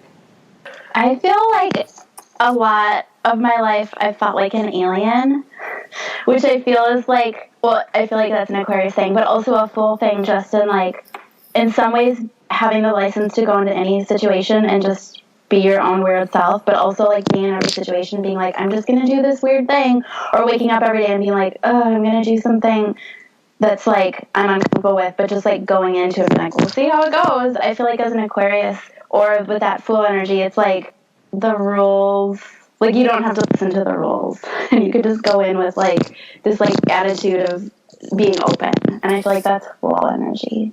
Yeah, I definitely feel like the Fool blazes their own path, right? Like the Fool doesn't know fear, doesn't know societal constraints or expectations. The Fool is before all of that.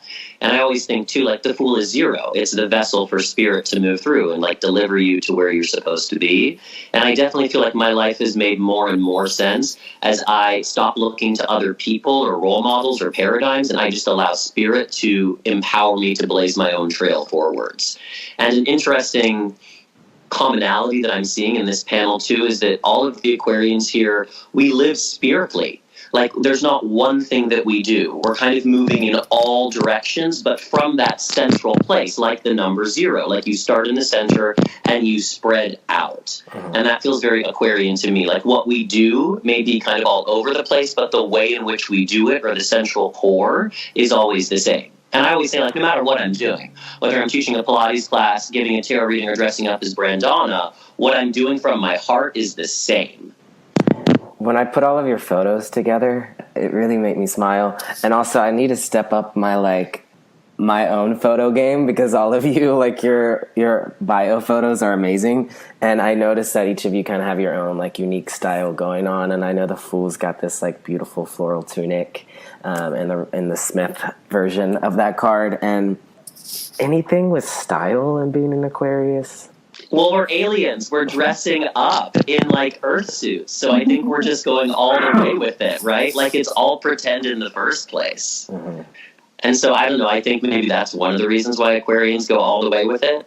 I feel like there's something about like collage, like Brandon, you were talking about doing all these different things, and there's almost like this collage of career path. Like putting tarot cards on the table can also be like a collage of archetypes, and I think maybe there's also something in, like with the style thing, like that. Yeah, it's just like I'm thinking about like collaging with clothing items. So like I might make like my adult working realness collage, but then put like a smiley face earring with it or something. Yeah, so we got the Fool. It's fun to talk about. But what we noticed with the Queen of Aquarius, which was interesting, was those who embodied more of the Fool energy of Aquarius got sent home first. We were feeling more as a collective the King of Swords vibes, which is fixed air. So King of Swords is showing us authority with words and connection to universal truth and the ability to stand firmly in your power. What is your connection to this card, and where in your life might have you been a King of Swords? I definitely relate to the King of Swords as the speaker of the deck, the orator, the teacher, the writer. And as fixed air, it's like crystallizing, right? Like when we speak something or we write something down, we crystallize the idea behind it. And so I'm always challenging myself to crystallize my ideas. I use my Instagram a lot to write what I call little teachings. And these are just things that come through me that need to be addressed. Usually I'm tuning into something the collective needs. And I'm always challenging myself to speak that truth, not based on my own small ego-driven persona, but based on this idea that, like, if I don't speak it, it's going to be lost. So I'm always challenging myself. Right now, I'm writing a show for Brandana. I'm writing a book, which is this metaphysical fairy tales for adults. And so I'm constantly kind of coming back to this idea of King of Swords, like, Brandon, if you don't get it out, no one's going to have access to it. So it's not about me, it's through me. And I do think of the King of Swords a lot as just like challenging myself. Whenever somebody pulls it, in a reading, I say to them, like, you are an expert on your own life. And based on that, you need to take the authority and speak to it and speak on it. Because everyone is an expert on their own life. It doesn't matter if you don't feel that way. And so that's where King of Swords can empower anybody to speak up and to share the wisdom based on their unique life experience. Just like Oprah, which I will continue to say every time I speak this panel. I felt King of Swords like more recently in the past couple of years, and I think in part because, like, at least professionally, when I was a librarian or working for reproductive justice, I always had a boss, or I was like more part of a team of people doing something. And once I started organizing events, I'll like do it my own way and be my own self, and then like be celebrated for, and then be celebrating other people's individuality was like when I felt more King of Swords. Uh-huh. And you have these amazing star earrings on right now. I know, I wear them. I wear them for today. Every time you move your head, it's like knocking the microphone. Oh God, okay, I'll take them off. I'll put them on my computer for decor. But they're gorgeous. Lacey, you have your Venus in Aquarius, right? Yes. What's that like? I like weirdos, unconventional relationships, and if I have a crush on anyone, I won't say anything. I'll dig a hole in the ground at midnight, whisper their name into the ground, and bury it, and never speak about it again. It doesn't work as a strategy, but that's what it is. Mm-hmm. So we all have like different planets in Aquarius. Maybe we'll like kind of check in to see. Brandon, you have Jupiter in Aquarius, right? I do. I've got Jupiter and Mercury and my sun in Aquarius. So Jupiter is expansion. So I always think of Jupiter as like the big personality in the chart. And so this would give your Aquarian ways maybe more of that like faithful, optimistic side of Aquarius. What is having Jupiter in Aquarius like? Well, because I'm an Aries rising, I have Jupiter in Aquarius in the 11th house. So it's like that double Aquarius energy. And interestingly, and this is going to sound so Aquarius, but I think my Jupiter is all about the expansion and abundance of my relationships to help me with my soul's purpose. And it's actually less about my physical relationships and more about the abundance of spiritual relationships. And interestingly, that Sam already brought this up, but when I got into shamanic practice quite a few years ago, I was introduced to this inexhaustible resource of spiritual assistance that is always available to me. And I think that my Jupiter in Aquarius is really the blessing in my chart that so long as I tune in, there is always somebody to pick me up or to slap me across my face, depending on what I need, and just set me straight. And I'm talking about my spiritual relationships. Now, of course, I'm also very blessed to have so many friends in ordinary reality as well. But when I really think about Jupiter in my chart, that's really what it feels like to me. Like, I am so blessed by spirit, and I have so many beautiful, deep spiritual relationships. Mm-hmm. And then, Sam, you have Black Moon Lilith in Aquarius. Yeah. Do you work with Black Moon Lilith, or what's your connection to that energy? Part of me is like, yeah, rock on with that. And then I think part of me hasn't really accepted it yet, or hasn't. It frightens me for sure. It's like shining your light is also revealing your chaos.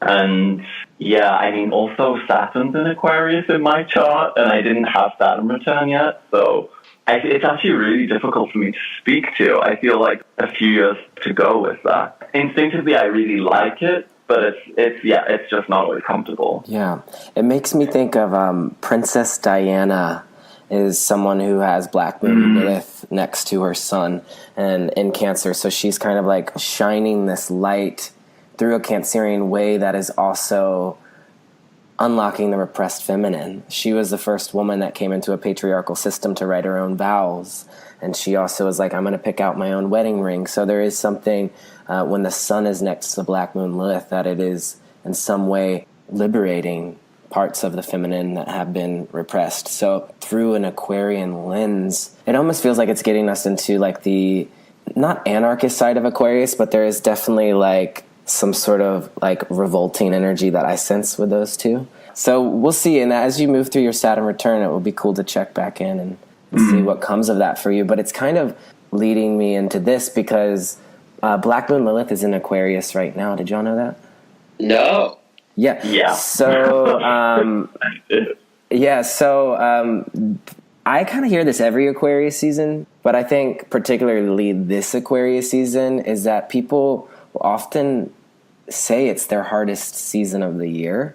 And we are like smack dab in the middle of winter, which could be one of those things. But I do find a lot of people in the community kind of have this like unanimous resound that it is a difficult time of year for everyone. One theory I might have is that it's the age of Aquarius. And so we actually today, I want to share this with you all. We're at the 29th degree of Aquarius. This is the last day of Aquarius season. We actually move into Pisces in like a few hours. This is the collective's ascendant. Today is the collective's rising self birthday. It's the last degree of Aquarius. We're kind of all like tuning into like what we're waking up to as a collective, and that can maybe bring up a lot of maybe darker emotions or feelings of isolation, but also longing to be connected to community. So as we're here on the last day of Aquarius season, I kind of wanted to check in and see how was your Aquarius season for you. Do you enjoy this time of year as an Aquarius? Yeah, I'll just leave it right there and see what you have to say. I do love Aquarius season, but I think I was uniquely tuned into it this year, and also just being in relationship with you, Jeff, and getting to talk about these things as we're moving through them definitely allows me to pay closer attention to how I am affected by the collective energy of the season that we're moving through.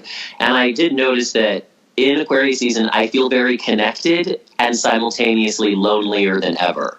So I tend to isolate during Aquarius season, but I'm like texting a lot or emailing a lot. And once I was able to notice that like a week or two ago, then I made a conscious effort to start reaching out and to start being in group energy. So I think it's very interesting just to notice that the tendency in Aquarius season can be like, okay, I'm going to isolate, I'm going to get like all by myself, and maybe to work against that. Because it definitely felt at first like I had to push against myself to get out into public. But once I did, I was like, oh, I feel so much better. Even like right now, I woke up this morning feeling a little rough and just like looking at your three beautiful faces and feeling connected. I'm like, oh, I feel so much better, you know?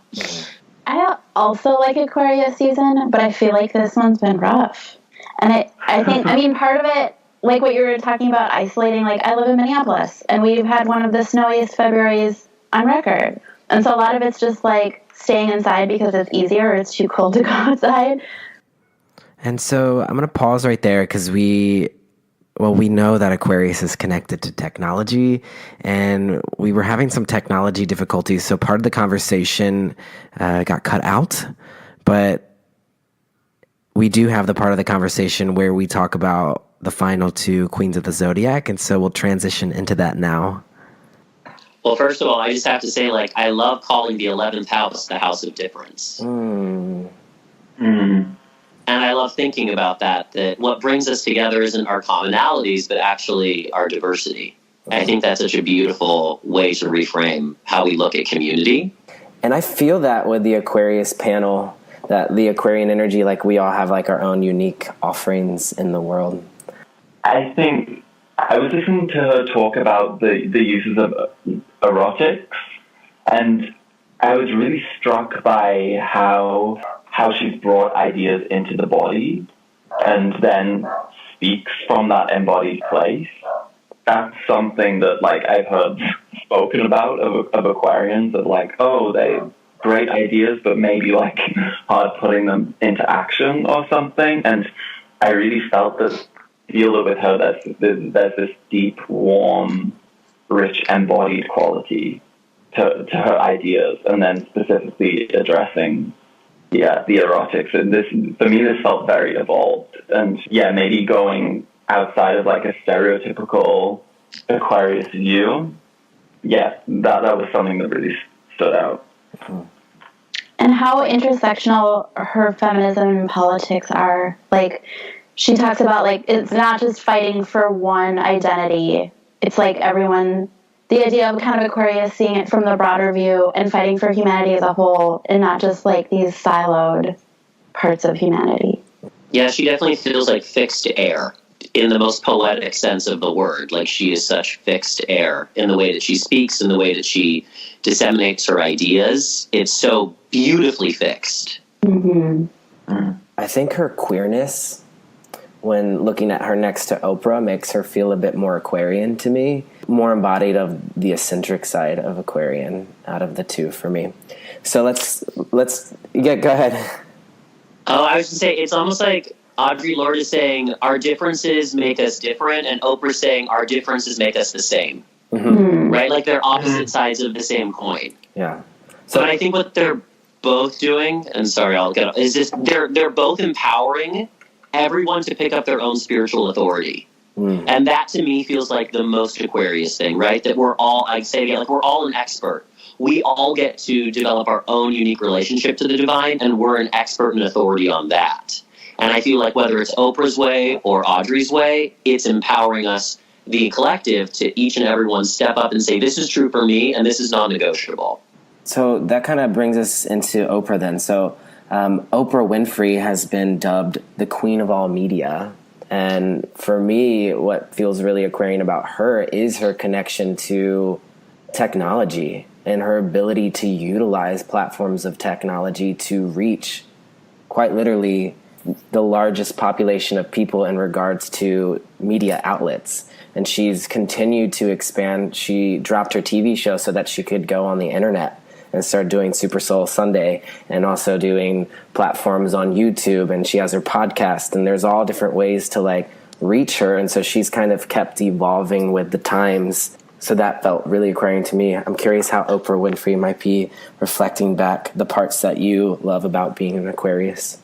I mean, it's interesting, like, she's ushering us into this Aquarian age.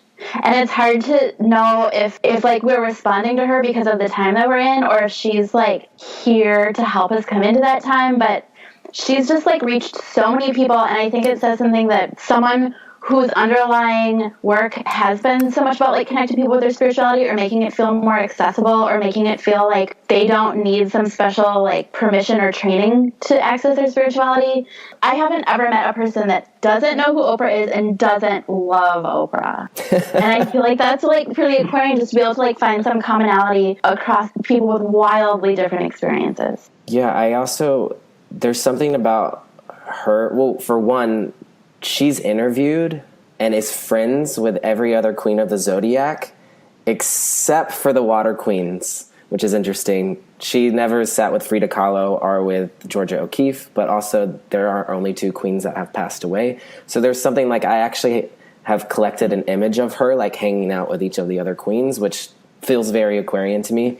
There's something in the way that I had someone write in and they said something like, Oprah doesn't feel revolutionary enough.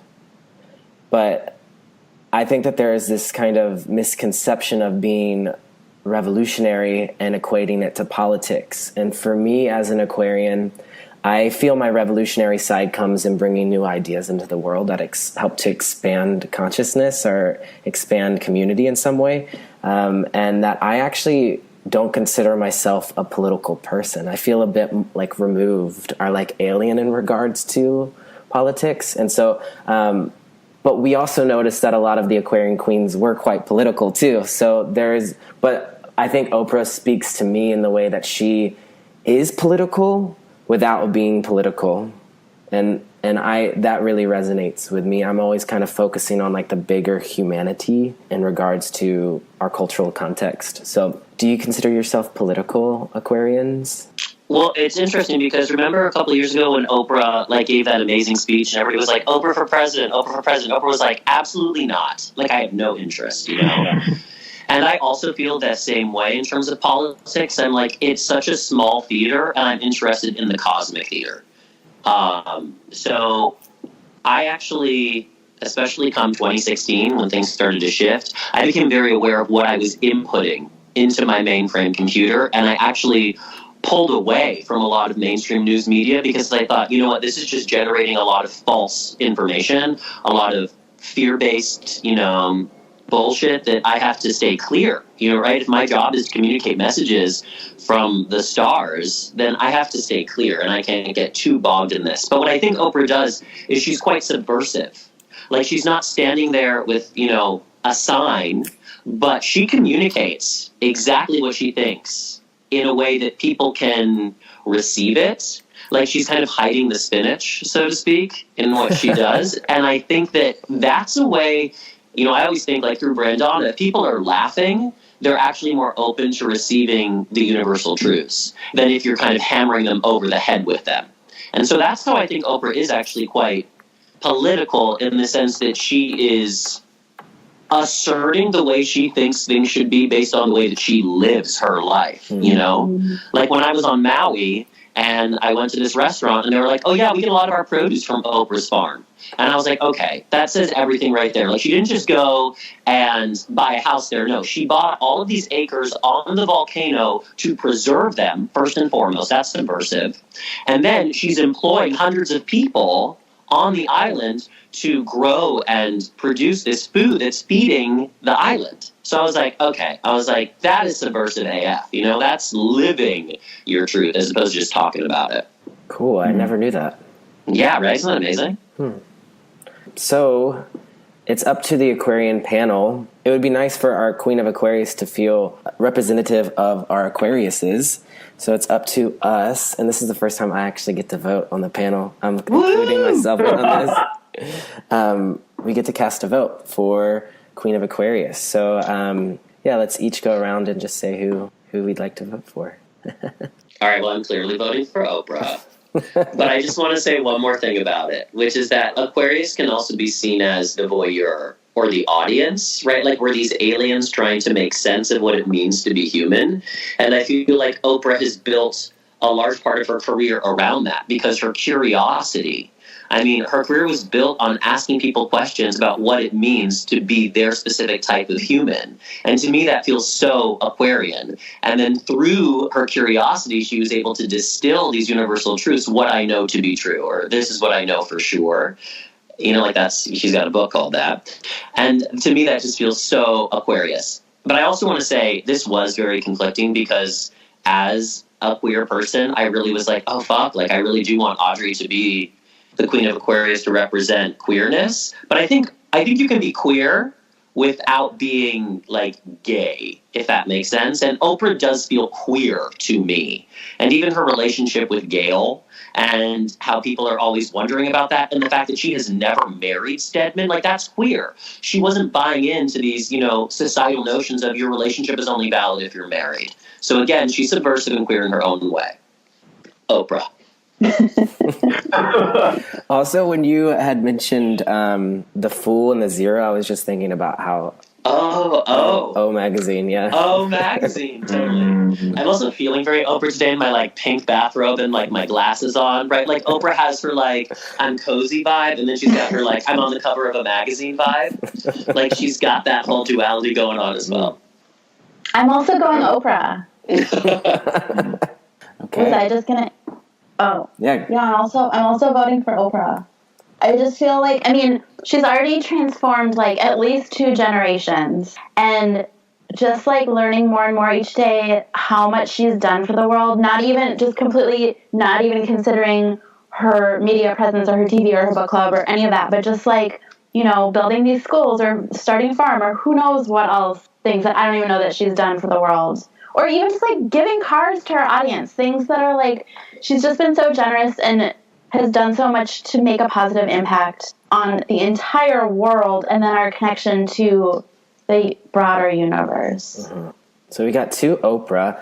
I'm curious, Sam, you're coming from a different country, and I feel like in the United States, we all know who Oprah is. Is Oprah a household name in other parts of the world?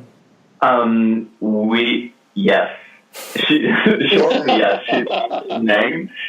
I didn't grow up watching her, but it was like, oh yeah, everyone knows who she is.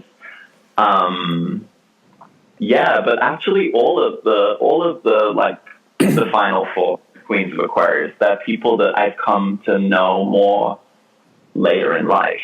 Mm-hmm.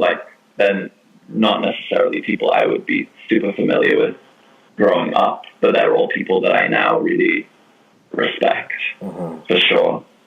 Yeah. I was going to vote for Audrey, but I think I've been persuaded. I'm going to vote for Oprah. What was it that was pulling you towards Audrey? Yeah, I think the more explicit political agenda, and I'm really, really seduced by how she speaks of eroticism, and also how she writes about queer siblinghood. And there's it's never of course, I don't think with Oprah it's also ever just about her, but Audrey's really making a point that it's not just about her. Mm-hmm. Yeah, I'm gonna vote for Oprah. Okay. Because I feel like I'm really persuaded by the point that you made about Oprah, and yeah, I mean I have been secretly hoping that we could have instead of having a Queen of Aquarius, we could have a Council of Aquarius and vote all the Final Four in. Mm-hmm. For me, that would be a sort of Aquarian move to not have a monarchy, but have a democratically elected, I don't know, council, Jedi council. Something, when you're talking right now, I'm getting this sensation down my spine, kind of chills, and it's kind of been happening all Aquarius season. And as I tune into Aquarius season, the last Aquarius that I had on the show, Erin Smith of Ardo Tarot, talks about when she's giving tarot readings, she'll feel a sensation down her spine, and that sensation to me is normally the spiritual chills that people might call them, but it's when someone's speaking something that is really aligned with some sort of greater truth. And so when you're saying that, I think it's so important for us in Aquarius season and in Queen of Aquarius to, well, for one, the other 3 women in the Final Four all scored the exact same. They all scored 123 points. And so there's something in here that is telling us to remind ourselves of the collective and the power that all of them have held and the influence that they've all had. And so it feels like cosmically that there is an Aquarius panel that has been created through this system, and it's so magical to see that unfold because that didn't happen with any of the other signs. But we will crown a Queen of Aquarius. But knowing that and having that context, for me, I'm also voting for Oprah because of her quality to evoke this spirit of amazement. Wow. There's something about her where it's her ability to, we say, just give cars to everyone in the audience is evoking the Aquarian star that's shooting across the cosmos. So I'm casting my vote for Oprah as well. So we've got the Aquarius panel we heard is casting their vote towards Oprah, which is exciting because our other 2 air panels, our Libra panel was split on their vote. The Libra panel couldn't decide, so we gave half a vote to Bell Hooks, half a vote to Amma, and how Libra of them. Yes, and the Gemini panel did the same thing as well. So as a fixed air sign, and since it's 4 of us, it feels nice and square and fixed that all 4 of us are voting for Oprah, so it feels nice to come to a unanimous vote there. Something else I wanted to say is if Oprah ends up winning, Audre Lorde will be in second place, right? And a lot of our second place queens are cuspy. So Dolly Parton came in second to Michelle Obama and is a Capricorn Aquarius cusp. Bjork, who came in second to Georgia O'Keeffe, is a Scorpio Sagittarius cusp. So it almost kind of feels like there's something in this cusp energy. And I would say that Audre Lorde feels like Queen of Aquarius Pisces cusp to me because of her connection to poetry. And so I'm excited to maybe like release a cusp queens so that we can like see how they're all like uniting with one another. But yeah, our Aquarius panel, I thought it'd be nice for us to each bring forth an item, maybe something that you've learned over Aquarius season you can share, or something that you would just like to present forward to the collective. So I'll start. I already kind of shared about it, but I have my Aquarius oil here today that I'd like to supercharge with all of your lovely Aquarian energy. I was looking for my blue Chalcedony stone that I just purchased myself for my birthday, but I couldn't find it, which feels kind of Aquarius, but I just remembered now that I purchased this stained glass purple little triangle that I'd like to charge up with Aquarius as well.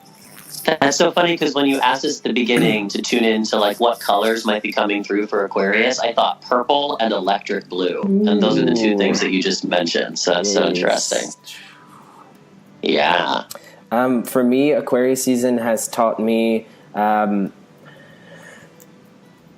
about really clear communication and boundaries in my relationships, and the word space is coming to mind because we know Aquarius is connected to the cosmos and to space, and that it is okay for me to declare the need for space in relationships, and then that doesn't mean anything about a relationship that I'm in. It doesn't mean that we don't have a great connection or a good thing going on, but like I just really truly value space, and I'd like to start creating more space away from technology too. So I'm just kind of like putting it out there. Like I want to start maybe doing like one day a week where I literally disconnect from everything and just like allow myself to be foolish and just like go wander around and be spontaneous. Because that's also a side of Aquarius that we can't forget about, right? So yeah, that's what I'm bringing forth to the altar today. I have two things for the altar. I was like, Jeff said one, but I don't know if rules apply to Aquarius. I brought two. I brought two as well. So. Okay, so the first one I found is Diane de Prima's Revolutionary Letters. She's a Leo, so Aquarius evolving through Leo, and it was written 50 years ago, and it's poetry, so I thought that kind of tied in to Audre Lorde. I'm thinking about like how Aquarians communicate fixed air, but also it's about revolution, and it was written 50 years ago, but it's like still more potent than ever. Can I read you a poem from it? Yes, please.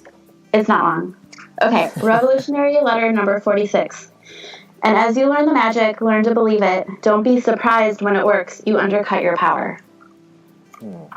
Felt like that was Aquarius. And then oh my God, read that again. I'll read it again. Well, every one of these is just like so inspiring. Like when I read it, I just like vibrate. Like it's just like. Okay, ready? And as you learn the magic, learn to believe it. Don't be surprised when it works. You undercut your power. Then the other thing, I just made these. So one of my best friends is a librarian, and she's moving to LA to be a librarian, and so we threw a going away party for her, and we collaborated. So someone designed this cyanotype bandana, and I cyanotyped it in the darkroom. So a bunch of her friends now have them as kind of like a way to tie us all together when she's leaving. So it's like, like a visual representation of her community. Gorgeous. I also have two items. I have this perfume called Altruist. Ooh. And on the box it says, a scent for feminists, cyborgs, and survivors. Yes. And then my other item is, I also have a poem. And it was given to me when I left a previous job, it was given to me by my boss, who is also an Aquarius. And it's a poem by Angela Davis. and it's on this like huge piece of paper.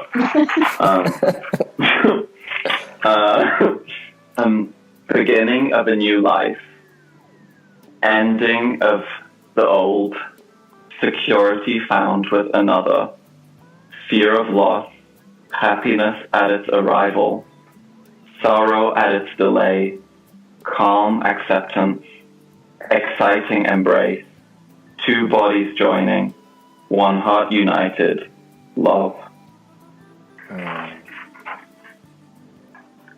Oh.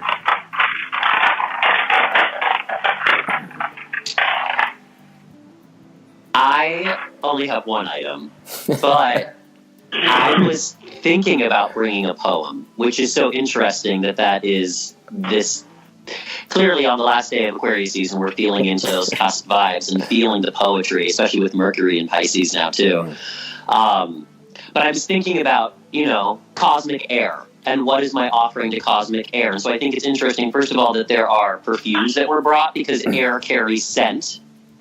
Yeah. But air also carries our words. So I wanted to bring something to the altar that makes sound. So I brought this rattle, and it's got the Pleiades constellation painted on it. So it's very cosmic. And on the back of it is literally just the starry night sky. And also, what's powerful about the rattle is that a rattle, like a drum, can shift us into an altered state of consciousness. And to me, Aquarius feels very much like shifting into altered states. And so I just felt like this was the perfect item to bring to our Aquarius altar. Beautiful. Perfumes and poetry. I know that Pisces is also connected to smell. So we have this like very Aquarian Pisces vibe going on with the poetry, but the air lifting the smell and like kind of feeling how these are coming together. Brandon, I think it would be beautiful if you could offer us a little maybe rattle closeout to our panel.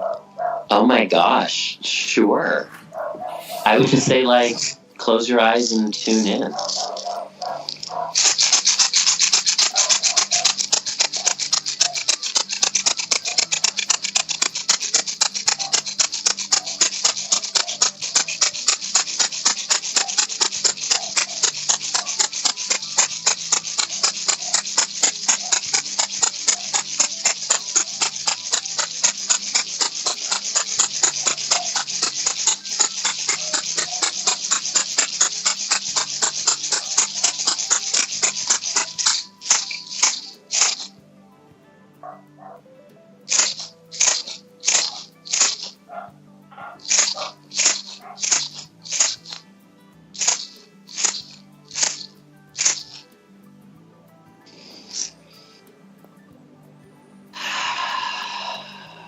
Thank you, Aquarians, for being here. Big love to you all. And I hope to connect with each of you individually soon. And yeah, happy cuspy Pisces. Thank you so much for bringing us all together, Aquarius sister. Thank you. Thank you. It's so lovely to meet you both. So good to meet you. We really have to go to the future, Jeff. We have to come to the future. We have to go to the future. Sam, come meet us in the future. I would love to. It's so fun to say. Tell us about the future. So when I was at a fairy gathering, a radical fairy gathering, 3 or 4 years ago, I was teaching a workshop that was called Cosmic Cousins, and this was before the podcast. And so the gathering was that everyone would come together and they would tell me what their sun sign is, and then I would pair them off into groups based off of their sun sign. So it'd be all the Aquariuses were together, all the Capricorns were together, and then we would be in silence with each other for 20 minutes. And so the Aquariuses were formed a circle, and they had their hands, they weren't holding hands, they had their hands up against each other, and they were kind of just gazing into each other's eyes. And then like the Tauruses were like, I think they were like cuddling with each other. But each one kind of, the Geminis were doing some patty cake game with their hands. And then we kind of just like all tuned in and like talked and reflected what that experience was like. But yeah, I was just bringing it up because the name The Future, I went by the name Tomorrow when I taught that workshop, and so it just kind of reminded me of that. I forgot about that until today. Yeah. I'm so jealous of your many names, Jeffrey. I need to give myself more names. I think that's where my fool side comes in for sure. Is like the ability to just kind of release an identity and embrace a new one. Yeah. Amazing.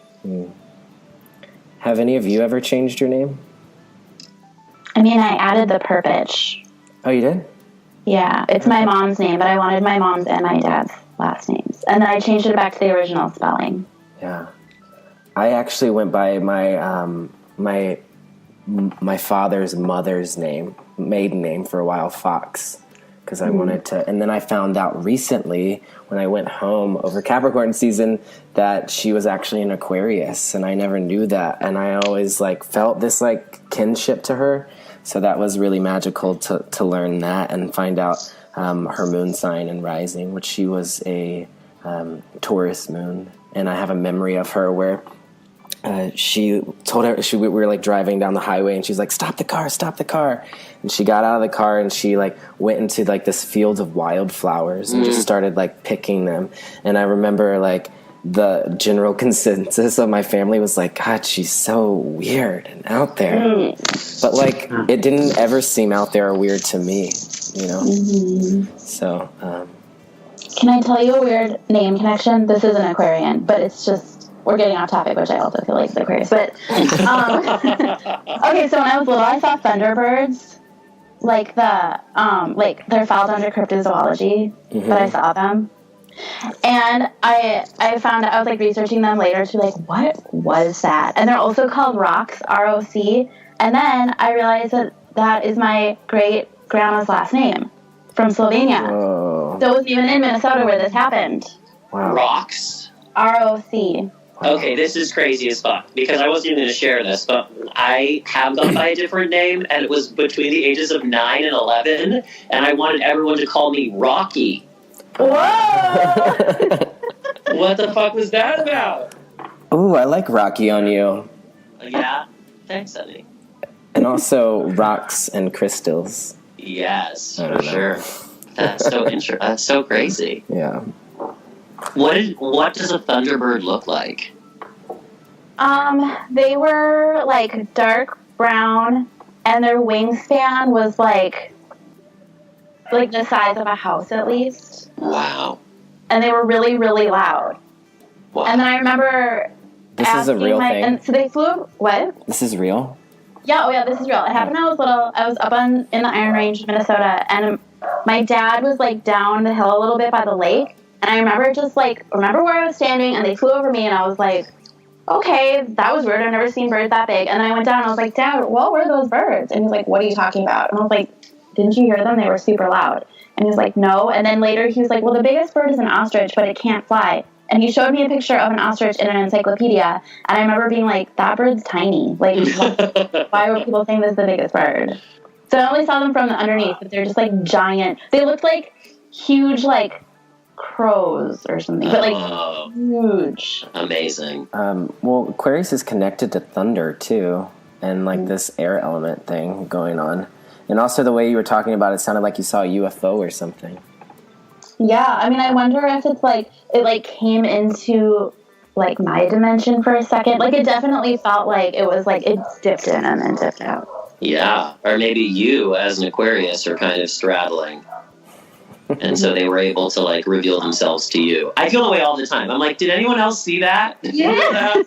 Or feel that? And everyone's like, no. And I'm like, okay, well, your loss, I guess. I actually have memories like when I was a kid that I would say I was abducted by aliens. Like that was something I often said, and I could never sit at the kitchen table at nighttime with my back to the window. Like it was just like known in my family, because if I would, I would like get really anxious. Like I kind of had like anxiety around aliens, and I don't know if I was ever abducted by aliens. Like I don't have any memory of that, but like it was something that I would like talk about openly. I would tell people that. Anybody else? You guys, I'm so sorry, but I'm gonna have to go. My dog is freaking out. There's somebody at the door. It's cool. It's all good. We're done anyway. All right. I love all of you, and I hope to see you guys soon. Big love to you. Thanks. All right. Bye, everybody. Bye. Meet you.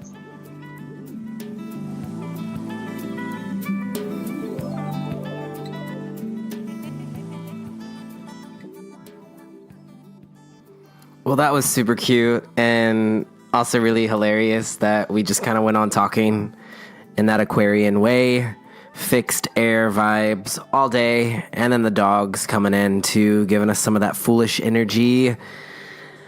Oh, Pisces season. I'm so excited to get into Pisces with you all. Next week on the show, we'll dive deep into the ocean of emotion that is our collective, mutable water sign. We're going to be talking about the Queen of Cups, the Page of Cups, the Hangman, the Moon card in the tarot. We might talk a little bit about Neptune too, and we're definitely going to be honoring some of our queens of Pisces. So rate 5 stars, leave some comments and love, astrologycousins.com, and I'll see you next week. Take sweet care, cousins, and remember, deep breaths.